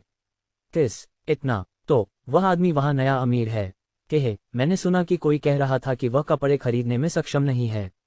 किसी के पास कम से कम 500 करोड़ रुपए की तरल नकद हो, क्या तुम सोचते हो कि वह तुम्हारे समान है? यह तो उसकी निश्चित संपत्तियों को जोड़ने की बात नहीं है। हन्फ, तुम यह नहीं जानते, लेकिन यह शायद एक नकली है। सही है, कुछ बेवकूफ लोग दिखावा करने के लिए कार्ड की नकल करने की कोशिश करते हैं। अपनी बड़ी बात बंद करो। क्या तुम जानते हो कि हम कहाँ हैं? यह लुई वेटन है, एक शीर्ष ब्रांड। यहाँ धोखाधड़ी करने की हिम्मत कौन करेगा? यहाँ तक कि जेसिका भी इस कार्ड को देखकर आश्चर्यचकित थी। यह नहीं था कि उसने कभी काली कार्ड वाले व्यक्ति के साथ काम नहीं किया, लेकिन यह अलग था। यह फ्लायर्स बैंक का काली कार्ड था। फ्लायर्स बैंक का काली कार्ड पाने के लिए किसी के पास कम से कम 500 करोड़ रुपए होने चाहिए। उसने कार्ड को सम्मानपूर्वक लिया। फिर उसने कार्ड को स्वाइप किया। जब विवान ने अपना पिन डाला तो भुगतान की सफलता की डिंग ध्वनि गूंज उठी। भीड़ तुरंत चकित हो गई। आखिरकार विवान ने कीमत के बारे में पूछे बिना तुरंत भुगतान किया। कोई मोलभाव नहीं, कोई छूट की मांग नहीं, और इसी तरह। वह आदमी कहाँ है? क्या एक धोखेबाज नकली कार्ड का उपयोग करके भुगतान कर सकता है? मैं ईर्ष्यालु हूँ। वह आदमी न केवल हैंडसम है, बल्कि वह अमीर भी है। क्यों क्यों क्यों मैं उसके समान अमीर क्यों नहीं हो सकता? न ही हैंडसम। अपनी बड़ी बात बाहर ले जाओ। क्या तुम सोचते हो कि तुम उसके साथ तुलना करने के योग्य हो? यार, बिना कीमत पूछे और छूट की मांग किए खरीदना, यह कितना कूल है। हाँ, यही अमीरों की दुनिया है। जैसे ही सब कुछ ठीक होने की पुष्टि हुई, जेसिका ने रसीद ली और विवान को देते हुए कहा, कुल 6.4 करोड़ रुपए। हमारे पास आपके आकार के कपड़ों का इतना स्टॉक नहीं था। साथ ही बिक्री महिला ने जल्दी से कपड़ों को अच्छे पैकेज में पैक किया और उन्हें 3 लुई वेटन बैग में रखा। क्या मैंने सही सुना? क्या उसने अभी कहा कि कपड़े 64 लाख रुपए के हैं? सोते हुए खड़े हो। उसने कहा 6.4 करोड़ रुपए। और उसने बिना सवाल किए भुगतान किया। क्या तुम उस काली कार्ड को नहीं देख रहे? इसमें सैकड़ों करोड़ रुपए हैं। 6.4 करोड़ रुपए क्या बड़ी बात है? तुम क्या बकवास कर रहे हो? 6.4 करोड़ रुपए एक छोटी राशि है। क्या तुम इसे खरीद सकते हो? मैं अपने बारे में बात नहीं कर रहा था, मैं उसके बारे में बात कर रहा था। तुम एक आदमी हो, उसकी प्रेमिका नहीं। तुम उसके लिए कैसे बड़ाई कर सकते हो? भीड़ इस और उसके बारे में बात करती रही। अंत में हलचल ने अन्य स्टोर के बिक्री व्यक्तियों को आकर्षित किया। वे लुई वेटन स्टोर के प्रवेश द्वार पर इकट्ठा हो गए, विवान का ध्यान आकर्षित करने की कोशिश कर रहे थे। आखिरकार अगर एक सुपर अमीर व्यक्ति यहाँ है, तो वे उससे अधिक पैसे कमाने के मौके को कैसे छोड़ सकते हैं? जितना अधिक पैसा वह खर्च करेगा, उतना ही अधिक उनका कमीशन होगा। हालांकि विवान कपड़े खरीदना चाहता था, इसका मतलब यह नहीं था कि वह बिना सोचे समझे पैसे खर्च करने जा रहा था ताकि वह अंत में ऐसे कपड़े खरीदे जिन्हें वह पहनने वाला नहीं था। इसलिए लुई वेटन स्टोर से बाहर निकलने के बाद उसने केवल घड़ी और आभूषण की दुकान के प्रबंधकों के प्रस्ताव को स्वीकार किया। वह एक वाचरॉन कॉन्स्टेंटिन की दुकान में गया। वहां उसने मौजूद घड़ियों को देखा। प्रबंधक द्वारा उसे दिखाई गई घड़ियों को देखने में कुछ समय बिताने के बाद विवान ने अंततः अपना निर्णय लिया। उसने दुकान में मौजूद सबसे महंगी घड़ी खरीदी। उसने इसे उच्च कीमत के कारण नहीं खरीदा, बल्कि इसलिए कि वह घड़ी से आकर्षित हुआ था। आखिरकार पुरुष स्पोर्ट्स कारों और घड़ियों के लिए जाते हैं। जिस घड़ी का उसने चयन किया था वह वाचरॉन कॉन्स्टेंटिन ट्रेडिशन ले थी। यह एक सीमित संस्करण था जिसमें दुनिया में केवल 4 टुकड़े थे। चूंकि दुनिया में केवल 4 टुकड़े थे, इसका मतलब था कि इस दुकान में जो था वह एक प्रतिकृति थी, एक मॉडल, अगर आप चाहें। इसलिए विवान को इसके उसके पास पहुंचने के लिए इंतजार करना होगा। इस घड़ी की कीमत 8 करोड़ रुपए थी। विवान ने तुरंत भुगतान किया जब वह एक समझौते पर पहुंचा।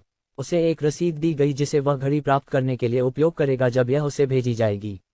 विवान के पैसे खर्च करने के तरीके ने उन सभी को चकित कर दिया जो उसे पैसे खर्च करते हुए देखने के लिए इकट्ठा हुए थे। चूंकि वाचरॉन कॉन्स्टेंटिन ट्रेडिशन ले मौजूद नहीं थी, विवान को एक और घड़ी की तलाश करनी पड़ी। इसलिए उसने स्टोर के प्रवेश द्वार पर खड़ी भीड़ की ओर मुड़कर पूछा, क्या आपके किसी स्टोर में कोई अच्छी घड़ी है? जैसे ही विवान ने ये शब्द कहे, भीड़ ने प्रतिक्रिया दी।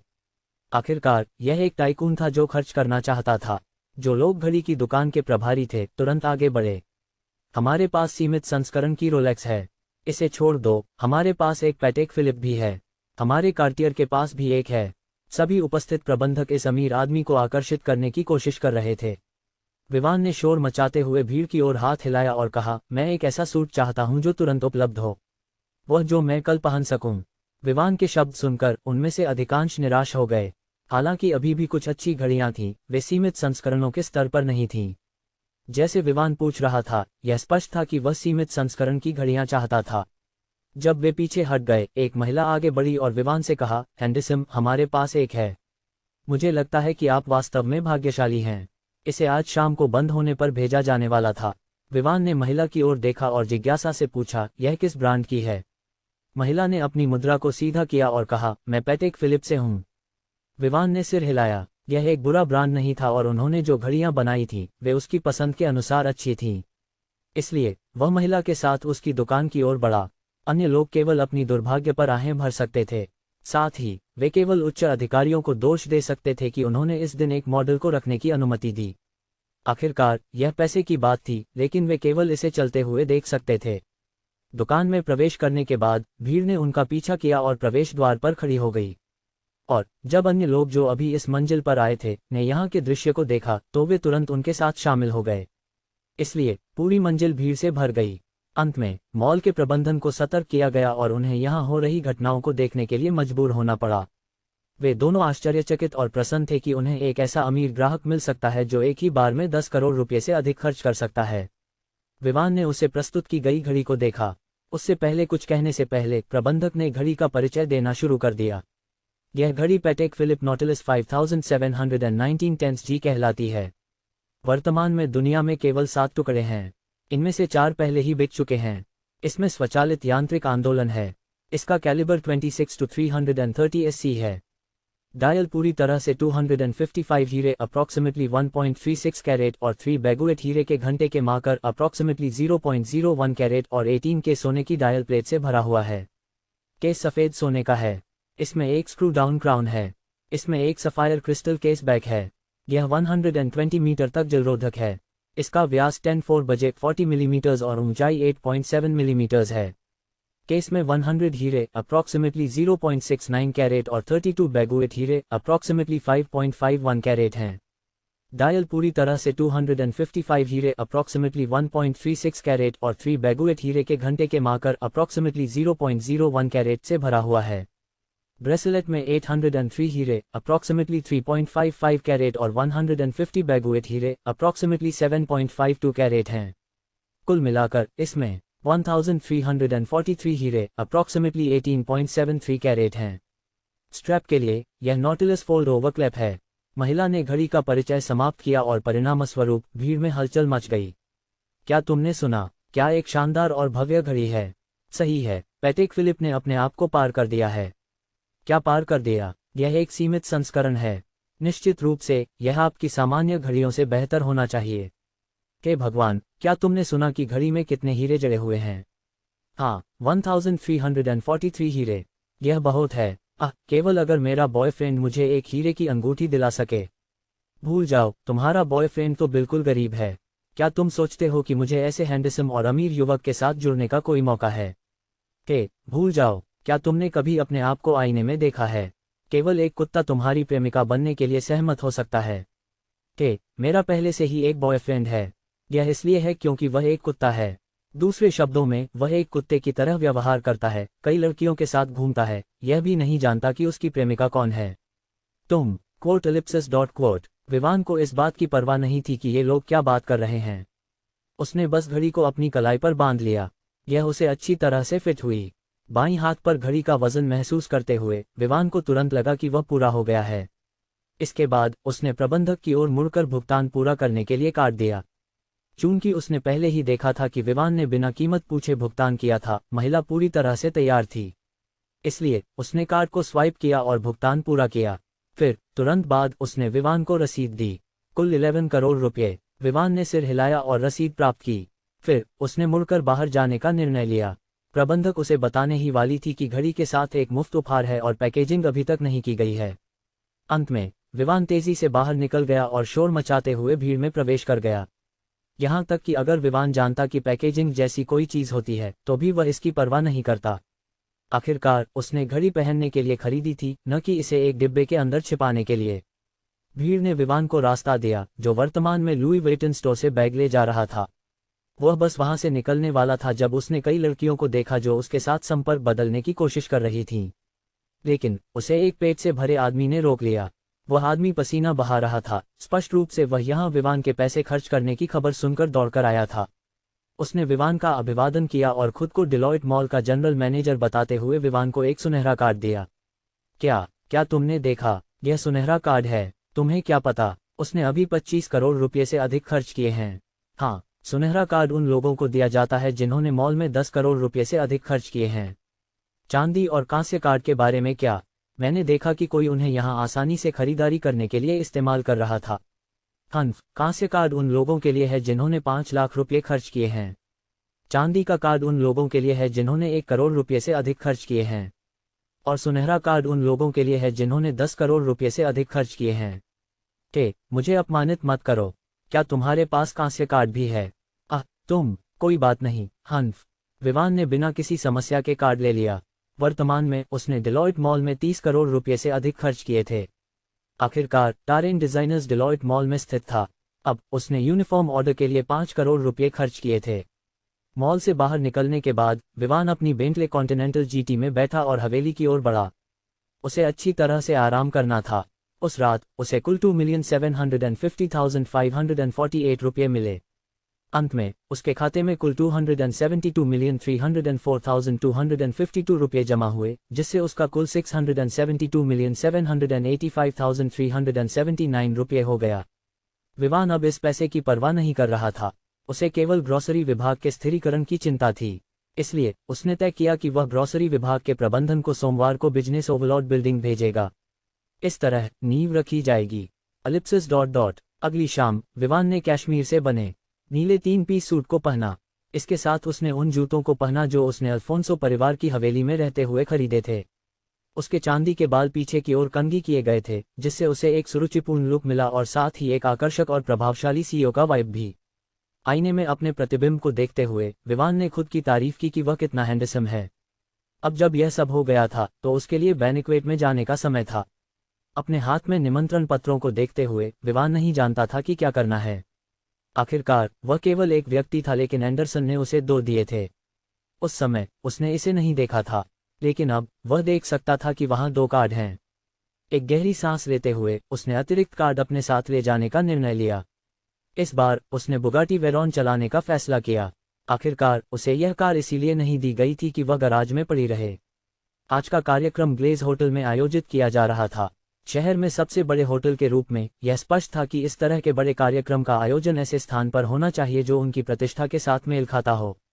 बेशक इस पल तक विवान को केवल यह पता था कि कार्यक्रम में सोमेश्वर सिटी के बड़े लोग शामिल हैं, लेकिन उसे यह नहीं पता था कि कार्यक्रम किस लिए है। खैर, इससे कोई फर्क नहीं पड़ता, क्योंकि वह वहां जो करने जा रहा था वह ऐसे संपर्क बनाना था जो भविष्य में उसकी मदद कर सकें। दूसरे शब्दों में उसने पहले ही विवान एंटरप्राइज की नींव रखना शुरू कर दी थी।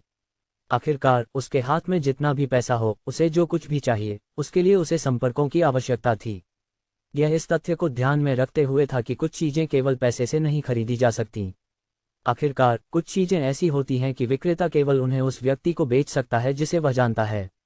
बैंक्वेट लगभग शाम 6 बजे शुरू होने वाला था, इसलिए विवान को अपनी बुगाटी वेरॉन चलाने की गति को लेकर ज्यादा चिंता नहीं थी। लेकिन हालांकि विवान को इस बात की परवाह नहीं थी, इसका मतलब यह नहीं था कि दूसरों को परवाह नहीं थी।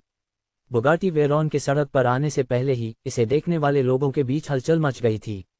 आखिरकार यह एक कार थी जिसकी कीमत कई करोड़ रुपए थी।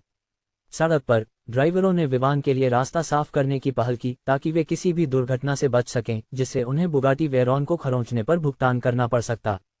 बेशक विवान ने कभी उम्मीद नहीं की थी कि बुगाटी वेरॉन चलाने से इतनी सनसनी फैलेगी। वह बस उस कार को चला रहा था जो उसे सिस्टम द्वारा दी गई थी, जैसे कि कोई और, न कि दिखावा करने के लिए। लेकिन परिणाम यह था कि उसने कई लोगों का ध्यान आकर्षित कर लिया था। जब वह होटल पहुंचा तो विवान पहले ही इस बात का आदी हो चुका था कि लोग उसके रास्ते से हट रहे हैं या कुछ लोग उसकी कार की ओर इशारा कर रहे हैं। चूंकि आज बैंक्वेट का दिन था, होटल को पूरी तरह से उस व्यक्ति द्वारा आरक्षित किया गया था जो बैंक्वेट का आयोजन कर रहा था। यह दिखाता है कि मेजबान कोई छोटा व्यक्ति नहीं था, इसलिए इस दिन केवल उन लोगों को ग्लेज होटल में प्रवेश करने की अनुमति थी जिनके पास निमंत्रण पत्र थे। अगर किसी व्यक्ति के पास निमंत्रण नहीं था तो उन्हें वापस भेज दिया जाता, चाहे वे कोई भी हों। लेकिन जैसे ही विवान की बुगाटी वेरॉन दिखाई दी, गार्डों ने उसे रोकने और निमंत्रण पत्र पूछने की हिम्मत नहीं की। हालांकि विवान इस पर थोड़ा चौंका था। उसने अपने कंधे उचकाए क्योंकि यह उसके लिए सुविधाजनक था।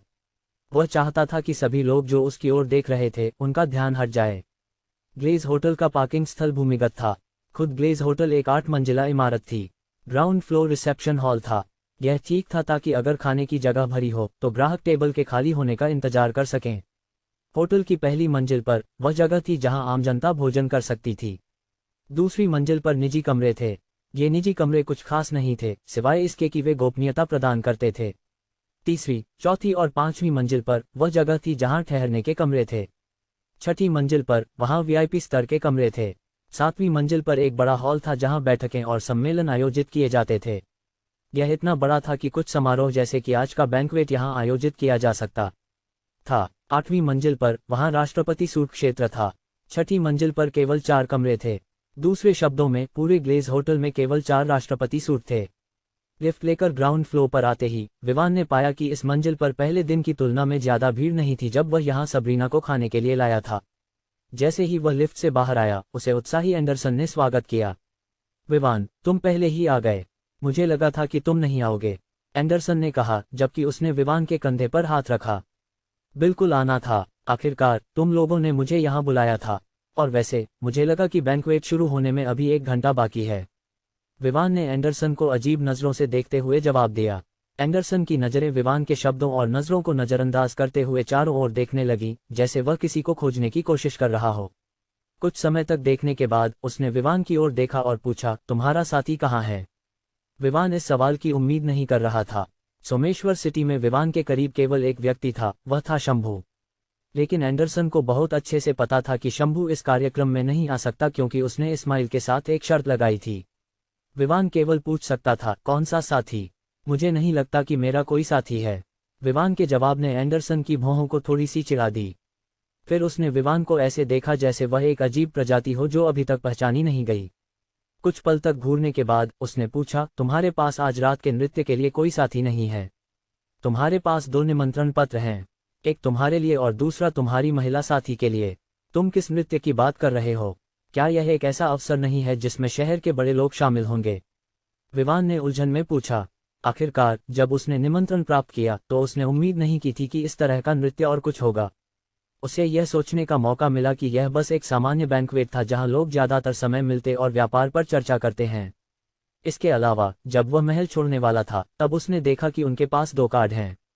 लेकिन 2 कार्ड देखने के बाद भी उसने सोचा कि शायद उन्हें गलती से एक अतिरिक्त कार्ड दिया गया है।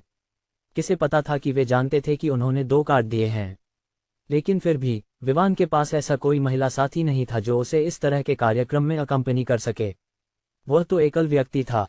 एंडरसन ने अपने माथे को थपथपाते हुए कहा, अरे मैं तुम्हें यहाँ के कार्यक्रम का कार्यक्रम देना भूल गया। कितना बुरा। खैर, मैं तुम्हें अब बता सकता हूँ कि यहाँ एक प्रदर्शन होगा, फिर इसके बाद एक भोजन होगा, फिर कार्यक्रम के मेजबान के बारे में परिचय होगा, इसके बाद एक नृत्य होगा और अंत में मुख्य विषय जो सभी लोगों को यहाँ लाया है। एक और बात जो मैं तुम्हें बता सकता हूँ वह यह है कि कार्यक्रम का मेजबान एक विशेष पहचान रखता है कि यहाँ तक कि चटर्जी परिवार को भी सम्मान देना पड़ता है। इसलिए तुम अंदर रहते हुए सावधान रहना और कार्यक्रम के मेजबान को नाराज मत करना। अगर तुम दोनों दुश्मन हो तो मैं तुम्हें आश्वस्त कर सकता हूँ कि तुम इस देश में जीवित नहीं रह सकोगे। एंडरसन के शब्द काफी गंभीर थे और विवान उसकी आवाज में गंभीरता को महसूस कर सकता था। उसने फिर सोचा, यह व्यक्ति सोमेश्वर सिटी में इतनी विशेष पहचान वाला कौन है?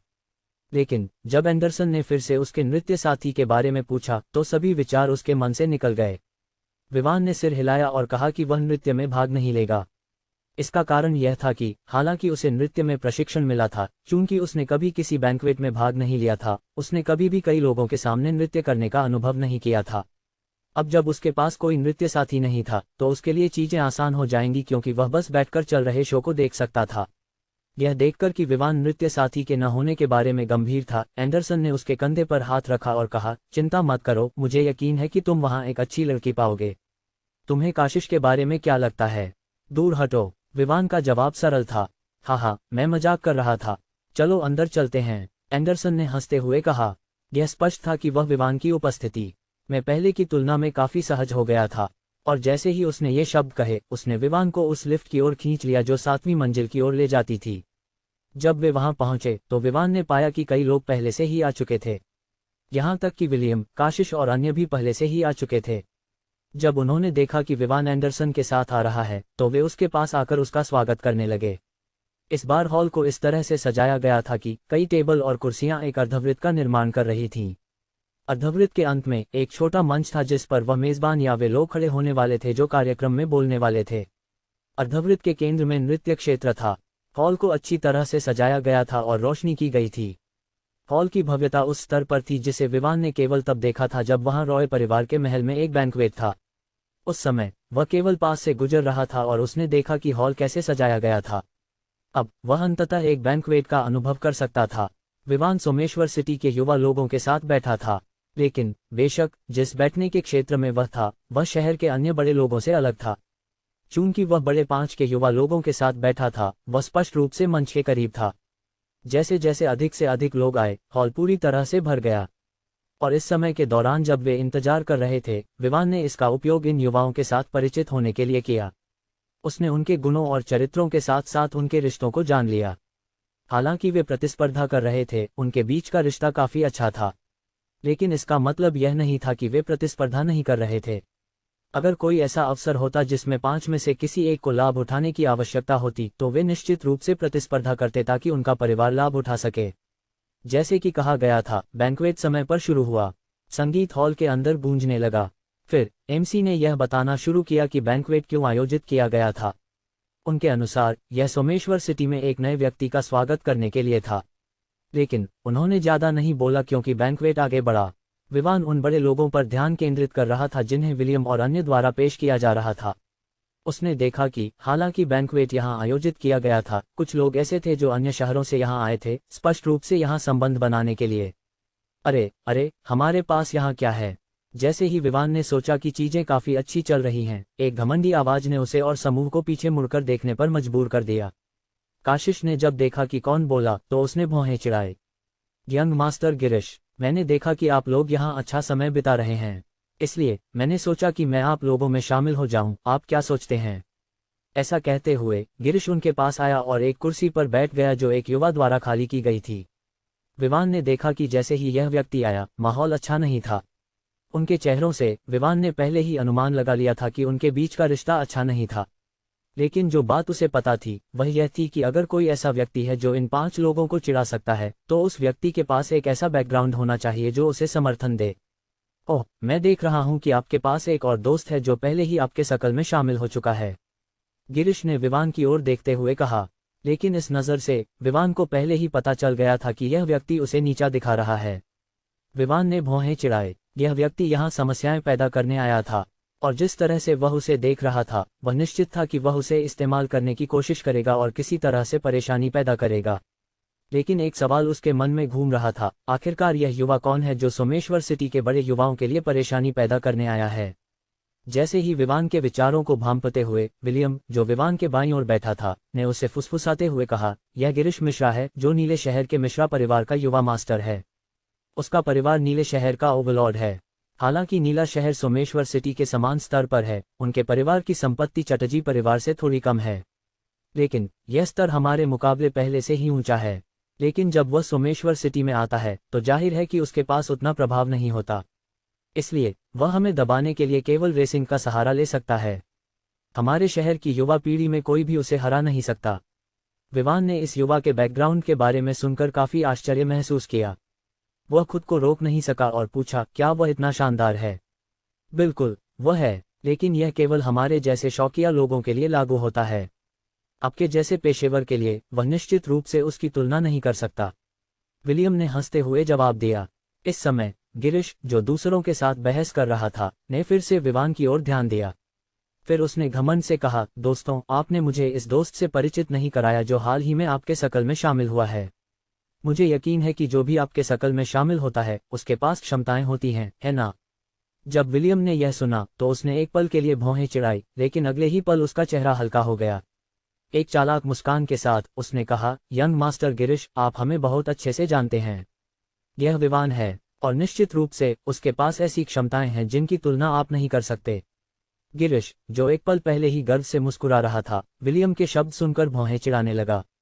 उसने विवान को ध्यान से देखा और फिर विलियम की ओर मुड़कर पूछा, क्या आप मुझे बता सकते हैं कि वह किस चीज में सबसे अच्छा है? इससे यह स्पष्ट हो गया कि उसने विवान को अपनी नजरों में नहीं रखा। दूसरे शब्दों में उसने सोचा कि विवान उसके लिए बात करने के लायक नहीं है। इस बार विलियम ने जवाब नहीं दिया और विवान की ओर देखा जैसे वह उसकी पुष्टि चाहता हो। जवाब में विवान ने बस अपने कंधे उचकाए, यह दिखाते हुए कि उसे कोई परवाह नहीं है। ऐसा नहीं था कि विलियम के पास कोई ऐसी जानकारी थी जो उसे नुकसान पहुंचा सके। विलियम ने विवान की सहमति मिलने पर गिरिश की ओर एक चिढ़ाने वाली मुस्कान के साथ देखा। क्या आप हमेशा इस बात पर गर्व नहीं करते कि आप रेसिंग में अच्छे हैं? अब हमारे अपने शहर में भी रेसिंग का एक मास्टर है, और मैं आपको आश्वस्त कर सकता हूं कि आप उसके मुकाबले नहीं हैं। जब गिरिश ने ये शब्द सुने तो उसने एक पल के लिए भौहें चिढ़ाई, फिर हंसने लगा। अगर यह बैंक्वेट चल रहा नहीं होता तो वह निश्चित रूप से जोर से हंसता। उसने विवान को तिरस्कार से देखा और कहा, उससे आसपास के शहरों में कोई भी मेरे मुकाबले नहीं आ सकता, न ही क्रिस्टल सिटी में। एंडरसन और अन्य लोगों ने दया से सिर हिलाया। उन्होंने खुद विवान की ड्राइविंग क्षमताओं का अनुभव किया था। गिरिश के मुकाबले विवान का स्तर आसमान की तरह था, जबकि गिरिश का स्तर कीचड़ की तरह था। उनकी प्रतिक्रियाओं को देखकर गिरिश ने भौहें चिढ़ाई और कहा, क्यों न हम आज रात एक प्रतियोगिता करें? हम बैंक्वेट के बाद दांव तय कर सकते हैं। जब उन्होंने उसकी बात सुनी तो एंडरसन और वे लोग जो रेस के दौरान मौजूद थे या जिन्होंने इंटरनेट पर पुनरावलोकन देखा था, मुस्कुराए। साथ ही उन्होंने सोचा, यहाँ एक बड़ा मौका है। विवान ने दूसरी ओर थोड़ा भौहें चिढ़ाए। चीजों के अनुसार ऐसा लगता था कि यह व्यक्ति उसे परेशान करने से नहीं रुकेगा जब तक कि वह रेसिंग में उसे नीचा साबित नहीं कर देता। साथ ही उसने उस 10 मिलियन की याद की जो उसने पिछली बार रेसिंग में जीती थी। फिर उसने सोचा, यह वास्तव में उसके लिए एक अच्छा मौका हो सकता है जिससे वह और अधिक पैसे कमा सके जो निवेश के लिए उपयोग किए जा सकें। वर्तमान में किराने के विभाग से आने वाला पैसा पहले से ही शहर में किराने के विभाग की स्थिरता सुनिश्चित कर सकता था। लेकिन जब सोमेश्वर एंटरप्राइज की बात आती है तो यह वास्तव में बहुत छोटी राशि थी। इसलिए उसने सोचा, क्यों न प्रतिस्पर्धा की जाए और कुछ और डॉलर कमाए जो एंटरप्राइज के विकास में उपयोग किए जा सकें। इस विचार के साथ उसने गिरिश की बातों पर सहमति जताई। जब उसने देखा कि विवान ने सहमति दी है तो गिरिश और भी अधिक तिरस्कार से मुस्कुराने लगा। जैसे ही समूह बातचीत जारी रखने वाला था, उनका ध्यान मंच पर प्रदर्शन की ओर आकर्षित हुआ। इस दिन उन्होंने एक प्रसिद्ध गायक को आमंत्रित किया था। वह एक R&B लोकप्रिय सितारा था। उसका नाम जोश था। उसने पहले ही कई एल्बम जारी किए थे और वह इंटरनेट पर प्रसिद्ध था और उसके लाखों प्रशंसक थे। उसके यहाँ उपस्थित होने से यह पहले से ही कार्यक्रम के मेजबान की शक्ति को दर्शाता था।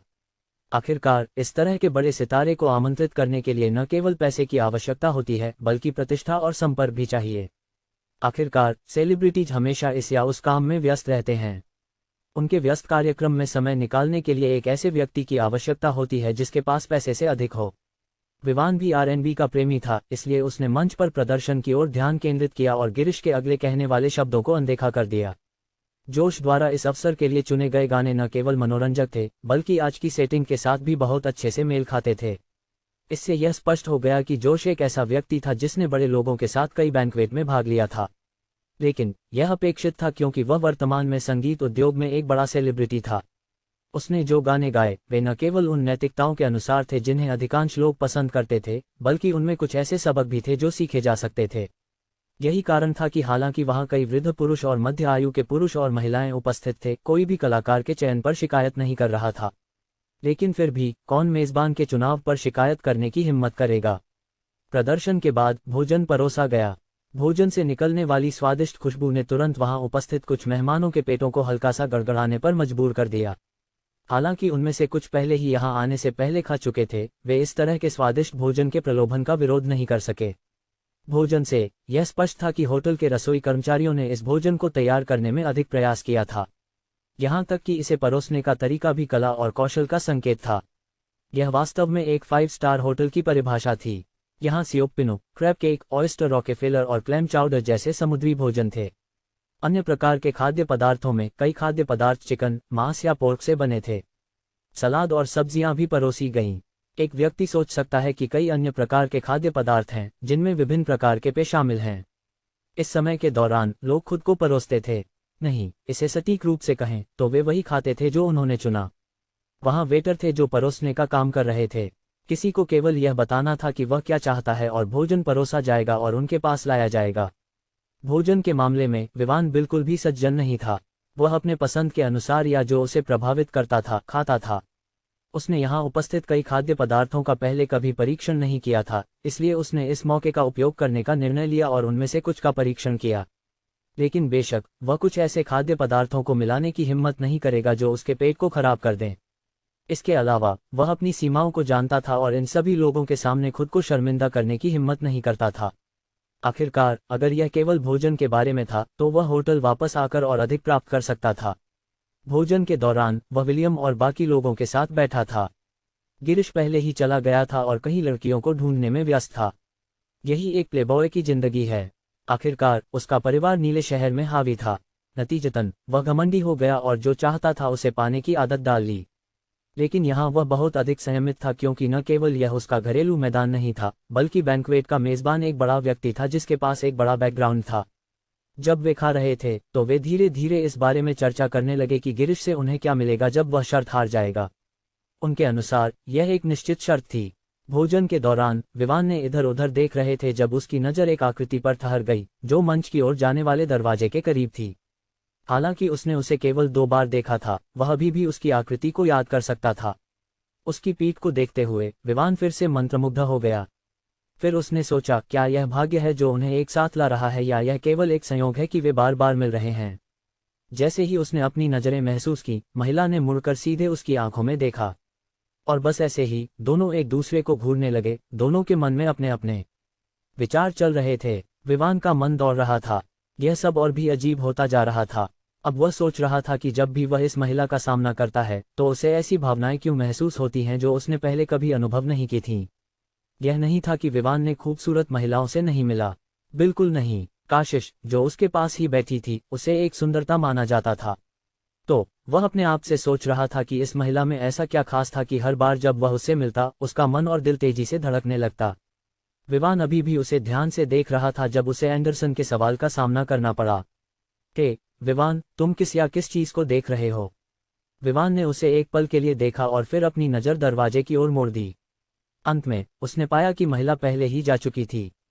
तो इस आदमी को बेकार की बातें करने से रोकने के लिए उसने जवाब दिया, मैं दरवाजे के पास किसी को देख रहा था, लेकिन वह चली गई है, इसलिए तुम्हें किसी चीज की चिंता करने की जरूरत नहीं है।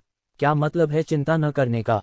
मुझे चिंता करनी चाहिए कि तुम आज रात के डांस के लिए कोई साथी नहीं ढूंढ पाओगे। यह तुम्हारे लिए अच्छा नहीं लगेगा, खासकर जब गिरीश यहाँ है। वह निश्चित रूप से तुम्हारे दिमाग में घुसने की कोशिश करेगा अगर तुम कोई साथी नहीं पाते। एंडरसन ने अपनी प्लेट मेज पर रखते हुए कहा।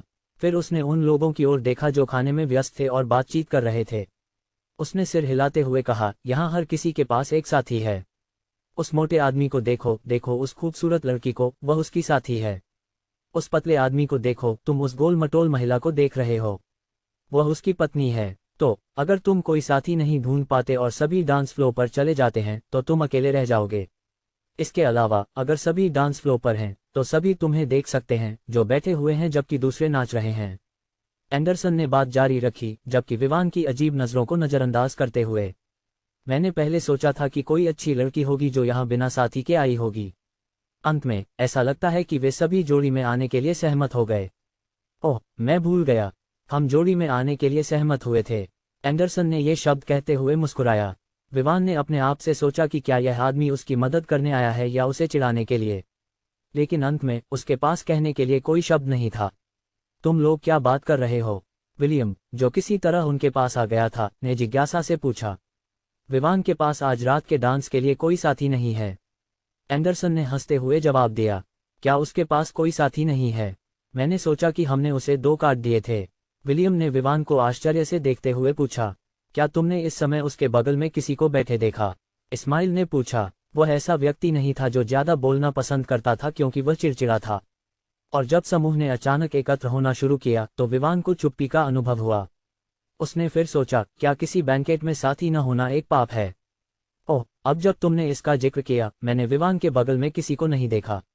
इस समय मैं इसे भूल गया था। विलियम ने ये शब्द कहते हुए अपने सिर के पीछे खुजाया। बिल्कुल, जब तुम सोच रहे थे कि तुम और तुम्हारी लड़की डांस फ्लो पर अपने शरीर को कैसे घुमाएंगे तो तुम दूसरों को भूल जाओगे, काशिश ने व्यंग्य किया। विलियम केवल शर्मिंदगी में खांस सकता था क्योंकि वह जानता था कि काशिश ने जो कहा वह सच था, लेकिन वह दोषी नहीं था। जिस लड़की ने उसे आज रात यहाँ लाया था वह निश्चित रूप से एक खूबसूरत थी। वैसे विवान एक लड़की को देख रहा था। उसने कहा कि वह दरवाजे पर खड़ी थी। एंडरसन ने कहा जब उसने महसूस किया कि अब कोई और बात करने वाला नहीं है। तुम्हारा मतलब है कि विवान ने यहाँ एक लड़की को पसंद किया है? अगर ऐसा है तो मैं उसकी मदद कर सकता हूँ, भले ही वह शादीशुदा हो। उसे बस अपने पति को तलाक देना होगा। भारी आदमी अरुण टंडन ने मुस्कुराते हुए कहा। तुम लोग क्या बात कर रहे हो? क्या तुम जानते हो कि उस दरवाजे का उपयोग किसे करने की अनुमति है? यह स्पष्ट रूप से बैंकेट के मेजबानों का है, इसलिए उस महिला के बारे में सोचना बंद करो अगर वह उस दरवाजे के पीछे से थी। इस्माइल ने इस समय याद दिलाया। इसने सभी के विचारों को सही दिशा में वापस लाया। जब उन्होंने उस दृश्य के बारे में सोचा जहां वे विवान को उस व्यक्ति से जोड़ना चाहते थे जो आज के बैंकेट के मेजबान से संबंधित था, तो वे थोड़े पसीने में आ गए। आओ, अगर गिरीश भी उस लड़की का पीछा करने की हिम्मत करता है जो आज के बैंकेट के मेजबानों के समूह में है, तो विवान क्यों नहीं कर सकता? मुझे यकीन है कि अगर यह बैंकेट की खूबसूरत मेजबान थी तो विवान उसके लायक है। इस समय विलियम ने मुस्कुराते हुए कहा। हाँ, समूह ने सहमति जताई, जिससे विवान और भी अधिक चुप हो गया। ये लोग उसके बारे में ऐसे बात कर रहे थे जैसे वह वहां नहीं था। वैसे मेरे पिता ने मुझे बताया कि आज के बैंकेट का मेजबान एक खूबसूरत महिला थी।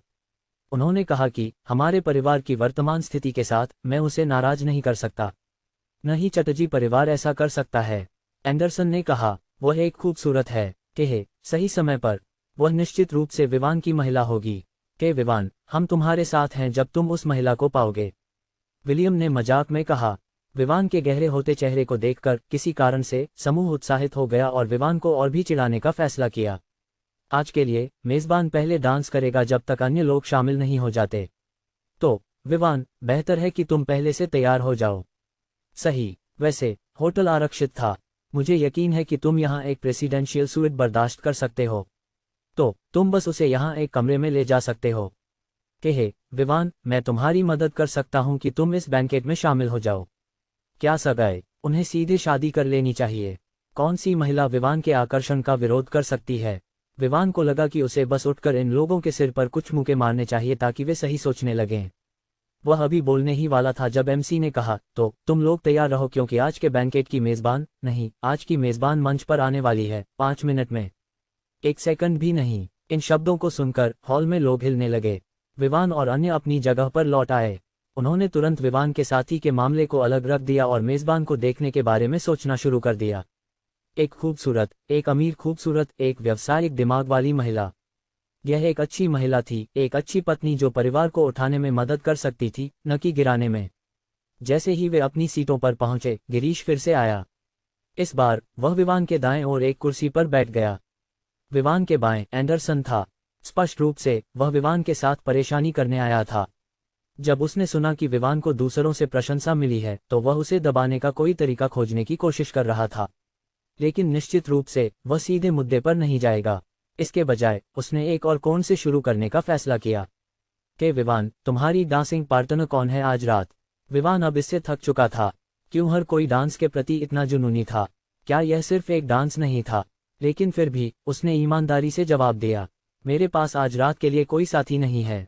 गिरीश ने उसे देखा और सोचा कि वह मजाक कर रहा है, लेकिन विवान के गंभीर चेहरे को देखकर वह बेवकूफ बन गया। फिर वह हंसने लगा। क्या तुम गंभीर हो? तुम आज यहाँ बिना डांसिंग पार्टनर के आए हो? क्या तुम तीसरे पहिए की तरह खेलोगे? गिरीश ने तिरस्कार के साथ कहा। विवान ने जवाब नहीं दिया। आखिरकार वह इस पर क्या कह सकता था? जब गिरीश ने देखा कि विवान कुछ नहीं कह रहा है तो उसने कहा, तुम एक आदमी हो, तुम पूरी तरह से हो, तुम एक लड़की को भी नहीं लुभा सकते। यह कितना बुरा है। मैंने सोचा कि तुम इतने कूल हो कि तुम एक खूबसूरत लड़की, एक ऐसी खूबसूरत जो मुझसे बेहतर हो, पा सकते हो। विलियम और अन्य लोग यह सुनकर फ्राउंड हो गए। काशिश ने कहा, यंग मास्टर गिरीश, विवान के व्यक्तिगत जीवन से तुम्हें क्या लेना देना है? कहे, इतना नहीं, मैं बस अपने प्रतिद्वंद्वी के बारे में और जानना चाहता था। आज रात की रेस में पता चला कि वह कुछ खास नहीं है, बस एक ऐसे समूह के साथ घूमने वाला व्यक्ति जो उसके जैसा है। सच है, एक जैसे पक्षी एक साथ उड़ते हैं। गिरीश ने जवाब दिया। यंग मास्टर गिरीश, क्या तुम हमें अपमानित कर रहे हो? इस्माइल, जो चिड़चिड़ा था, ने गहरे चेहरे के साथ पूछा। अन्य लोगों का भी चेहरा अच्छा नहीं लग रहा था। दूसरी ओर विवान ने ज्यादा नहीं कहा, लेकिन वह बिल्कुल भी प्रभावित नहीं था। यह आदमी ऐसा लगता था कि वह हमेशा अपनी मर्जी से चीजें करवाने का आदी था। सिर्फ इतना है कि उसका लक्ष्य आज रात गलत था। इसलिए उसने अपनी भौहें चिढ़ाते हुए कहा, यंग मास्टर गिरीश, या जो भी तुम हो, मैंने तुमसे रेस करने के लिए सहमति दी थी, लेकिन मुझे याद नहीं है कि मैंने कहा था कि तुम मेरे व्यक्तिगत जीवन के बारे में बात कर सकते हो। इसलिए जब तक यह तुम्हें प्रभावित नहीं करता, तुम बेहतर है कि इससे बाहर रहो। विवान अल्फोंसो हवेली में गुस्सा होने के लिए इस्तेमाल किया गया था। उसने खुद को अच्छी तरह से संभाला, इसलिए उसकी आवाज शांत थी, जिसमें कोई गुस्सा नहीं था। लेकिन उसकी आंखों में इतना कहने के लिए काफी था कि उसे यह सब पसंद नहीं आया। गिरीश और अन्य लोग एक पल के लिए स्टन रह गए। फिर गिरीश ने तिरस्कार से हंसते हुए कहा, तो क्या क्या तुम मुझसे कुछ कर सकते हो? जहां तक तुम्हारे व्यक्तिगत जीवन का सवाल है, मुझे कोई दिलचस्पी नहीं है। बस इतना है कि मेरी पार्टनर आज रात मेजबान है।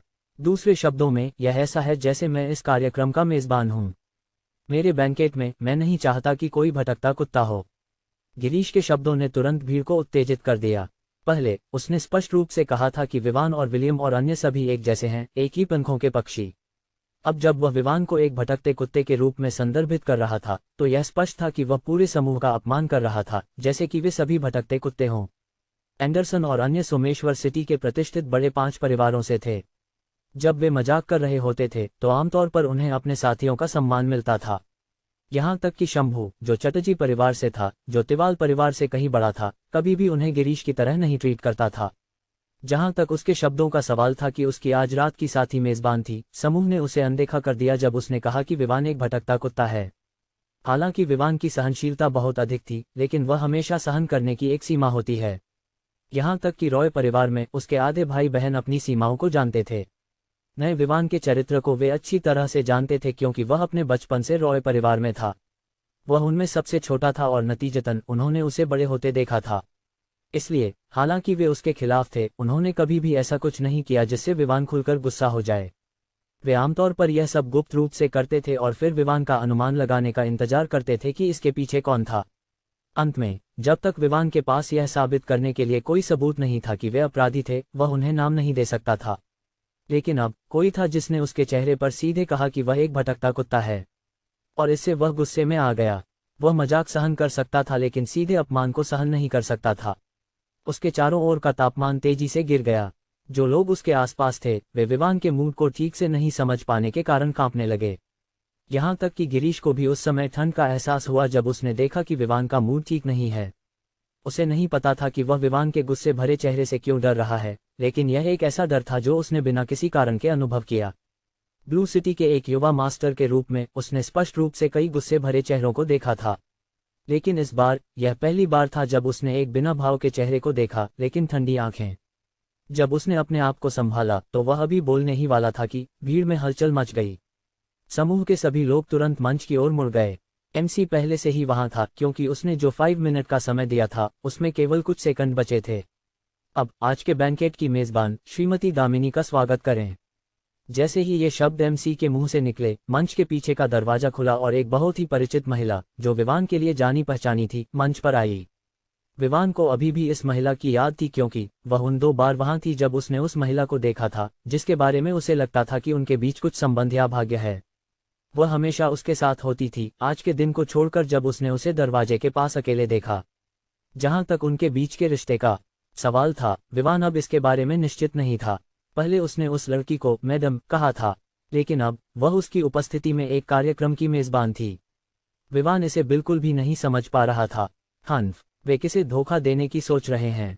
वह मेजबान नहीं है, कृपया मेजबान की सहायक को समायोजित करें। इस समय गिरीश की चिड़चिड़ी आवाज सुनाई दी। उसके शब्द सुनकर विवान पहले से ही अनुमान लगा सकता था कि मेजबान कौन थी।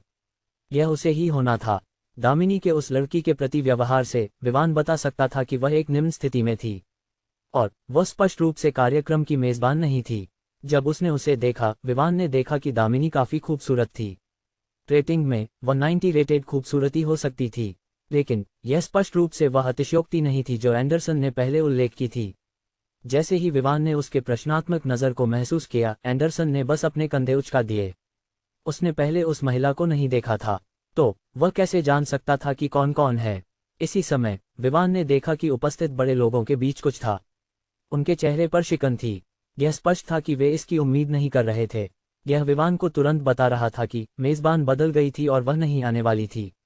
लेकिन किसी कारण से विवान का दिल कस गया और गुस्सा उसके अंदर भर गया जब उसने गिरीश के शब्दों के बारे में सोचा कि उसकी साथी मेजबान थी। अगर दामिनी सहायक थी तो इसका मतलब था कि वह लड़की जिसे विवान ने 3 बार देखा था वही थी जिसके बारे में गिरीश बात कर रहा था। दामिनी के शब्दों ने तुरंत विवान को इस क्षण में अपने गुस्से को नियंत्रित करने पर मजबूर कर दिया। आप सभी का आज के बैंकेट में आने के लिए धन्यवाद। मैं जानती हूं कि आप में से अधिकांश जानते हैं कि मैं इस कार्यक्रम की मेजबान नहीं हूं, बल्कि एक स्टैंड इन हूं। युवा मिस का एक आपातकाल था और वह पहले डांस के लिए यहाँ आएगी तो आप उसे देख सकेंगे। जैसे ही दामिनी ने पहले डांस के शब्द कहे, भीड़ में हलचल मच गई। वे यह जानने के लिए उत्सुक थे कि इस बार उसका साथी कौन होगा। गिरीश पहले से ही खुश था जब उसने सुना कि युवा मिस पहले डांस के लिए आने वाली है। पहले उसने अपने संपर्कों का उपयोग करके उससे मिलने की कोशिश की थी। जब उसने सुना कि वह इस दिन एक बैंकेट आयोजित करने जा रही है तो उसने पहले डांस के लिए अनुरोध किया था।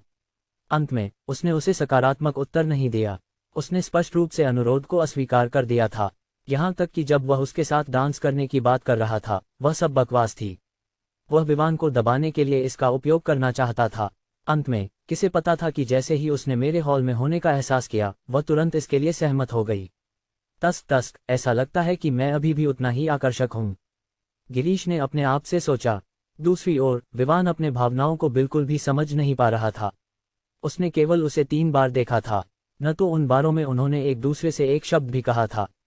लेकिन जब उसने सुना कि गिरीश ऐसा एक खिलाड़ी उसके साथ पहले डांस करने जा रहा था, तो वह क्यों गुस्सा हो रहा था। उसने गहरी सांस ली और खुद को शांत किया। उसे डर था कि वह गिरीश को मार डालेगा। आखिरकार इस आदमी ने पहले ही उसे गुस्सा दिलाया था और अब वह उन कारणों के लिए गुस्सा हो रहा था जिन्हें वह नहीं जानता था। लेकिन यह एक ऐसा संसार था जहां कानून का राज था। अगर उसने गिरीश पर शारीरिक हमला करने की हिम्मत की जबकि चारों ओर इतने गवाह थे, तो यह स्पष्ट था कि वह अदालत में समाप्त हो जाएगा। यह बैंकेट मेरी युवा मिस के लिए नहीं तैयार किया गया था, जैसा कि आप में से अधिकांश जानते हैं, बल्कि यह सोमेश्वर सिटी में एक कंपनी खोलने के लिए है। यह कंपनी सोमेश्वर सिटी की अर्थव्यवस्था और समुदाय में शामिल होना चाहती है। इसलिए यह बैंकेट इस संबंध में आयोजित किया जा रहा है। लेकिन मैं ज़्यादा नहीं बोलूंगी, मैं बैंकेट को जारी रखने दूंगी। डांस के बाद मुझे यकीन है कि हम अंततः व्यापार के बारे में बात कर सकते हैं। धन्यवाद। इसके साथ दामिनी ने भीड़ की तालियों के बीच मंच छोड़ दिया। जैसे ही वह गायब हुई, हॉल में संगीत गूंज उठा। पूरे हॉल की रोशनी तुरंत कम हो गई, जैसे कि डांस फ्लो के ठीक ऊपर तारे की रोशनी जल उठी। डांस फ्लो का फर्श भी हल्का नीला जल उठा। रोशनी काफी मंद थी। पूरे हॉल में छत से आने वाली बहुरंगी तारे की रोशनी सीधे डांस फ्लो पर गिर रही थी, जो देखने में अद्भुत थी। जो संगीत अभी गूंज रहा था वह धीमा था। यह ऐसा था कि लोगों को नाचने में ज्यादा मेहनत नहीं करनी पड़ेगी। इसे बुजुर्गों के लिए चुना गया था। जहां तक युवा पीढ़ी का सवाल था, यह एक रोमांटिक संगीत था, अपने विशेष साथियों के साथ डांस फ्लो पर समय बिताने का समय। मेजबान इस गाने के अंत के बाद डांस फ्लो पर आने वाली थी। जैसे जैसे गाना चलता रहा, यह उपस्थित लोगों को डांस के लिए तैयार होने का समय दिया गया। जिस मेज पर विवान अन्य लोगों के साथ बैठा था, वहां का माहौल अच्छा नहीं लग रहा था। विलियम और अन्य इसे महसूस कर सकते थे, यहां तक कि उनके अपने मूड भी अच्छे नहीं थे। आखिरकार उन्होंने अभी अभी मजाक किया था कि विवान को मेजबान के साथ मिलाने के लिए। अगले ही पल यह कहा गया कि वह किसी और के साथ नाचने जा रही थी। अगर यह कोई और होता तो वे इसे कम से कम स्वीकार कर सकते थे। लेकिन यह गिरीश था, वह नीच, जो उनका दुश्मन था। अत्यधिक घमंडी और तिरस्कारपूर्ण, एक खिलाड़ी और एक मुसीबत। वे विश्वास नहीं कर सकते थे कि यह सब कुछ हो रहा था बस उसके गुस्से के बाद। लेकिन साथ ही उन्होंने कुछ ऐसा सोचा जिसने उन्हें किसी तरह आराम दिया। यह व्यक्ति स्पष्ट रूप से विवान को गुस्सा दिला चुका था। विवान कौन था? वह पहले रॉय परिवार का सदस्य था। एक ऐसा व्यक्ति जिसे स्टीव और ब्रेंडा भी जल्दी से संभाल नहीं सके। इसका क्या मतलब था? इसका मतलब था कि विवान कोई साधारण व्यक्ति नहीं था। अब गिरीश ने उसे अपमानित किया था और पहले ही उसे गुस्सा दिला दिया था। यह स्पष्ट था कि उसके कार्यों के लिए परिणाम होंगे। जैसे ही उनके मन में अनेक विचार चल रहे थे, एक आकृति मंच के पीछे के दरवाजे से बाहर आई और डांस फ्लो की ओर बढ़ी। उसकी आकर्षक आकृति ने कुछ लोगों को कठिनाई से निगलने पर मजबूर कर दिया। चूंकि हॉल की रोशनी मंद थी, वे आकृति के चेहरे को नहीं देख पा रहे थे, लेकिन वे पहले से ही उसकी खूबसूरती का अनुमान लगा सकते थे, उसकी आकृति, उसके मंत्रमुग्ध करने वाले चाल और आत्मविश्वास से भरे कदमों के आधार पर। भीड़ ने उसके डांस फ्लो की ओर बढ़ते हुए उसे देखने के लिए अपने मुंह बंद कर लिए। जब वह डांस फ्लो पर पहुंची तो समय समय पर जैसे ही कुछ तारे की रोशनी उसके चेहरे पर गिरी, वे पहले से ही खूबसूरत चेहरे को देख सकते थे। देश में परंपराओं के अनुसार जो व्यक्ति एक कार्यक्रम की मेजबानी कर रहा होता है, चाहे वह पुरुष हो या महिला, वे पहले डांस के लिए अपने साथियों को आमंत्रित करते हैं। अब जैसे ही संगीत समाप्त हुआ, विवान के समूह के अलावा सभी लोग उत्सुकता से मेजबान का नाम जानने के लिए इंतजार कर रहे थे कि उसका साथी कौन होगा। नोट: नमस्कार दोस्तों, इस बिंदु तक समर्थन के लिए धन्यवाद। मुझे उम्मीद है कि हम इसी तरह जारी रखेंगे। मुझे उम्मीद है कि आप वीडियो को पूरा सुने और कमेंट करें।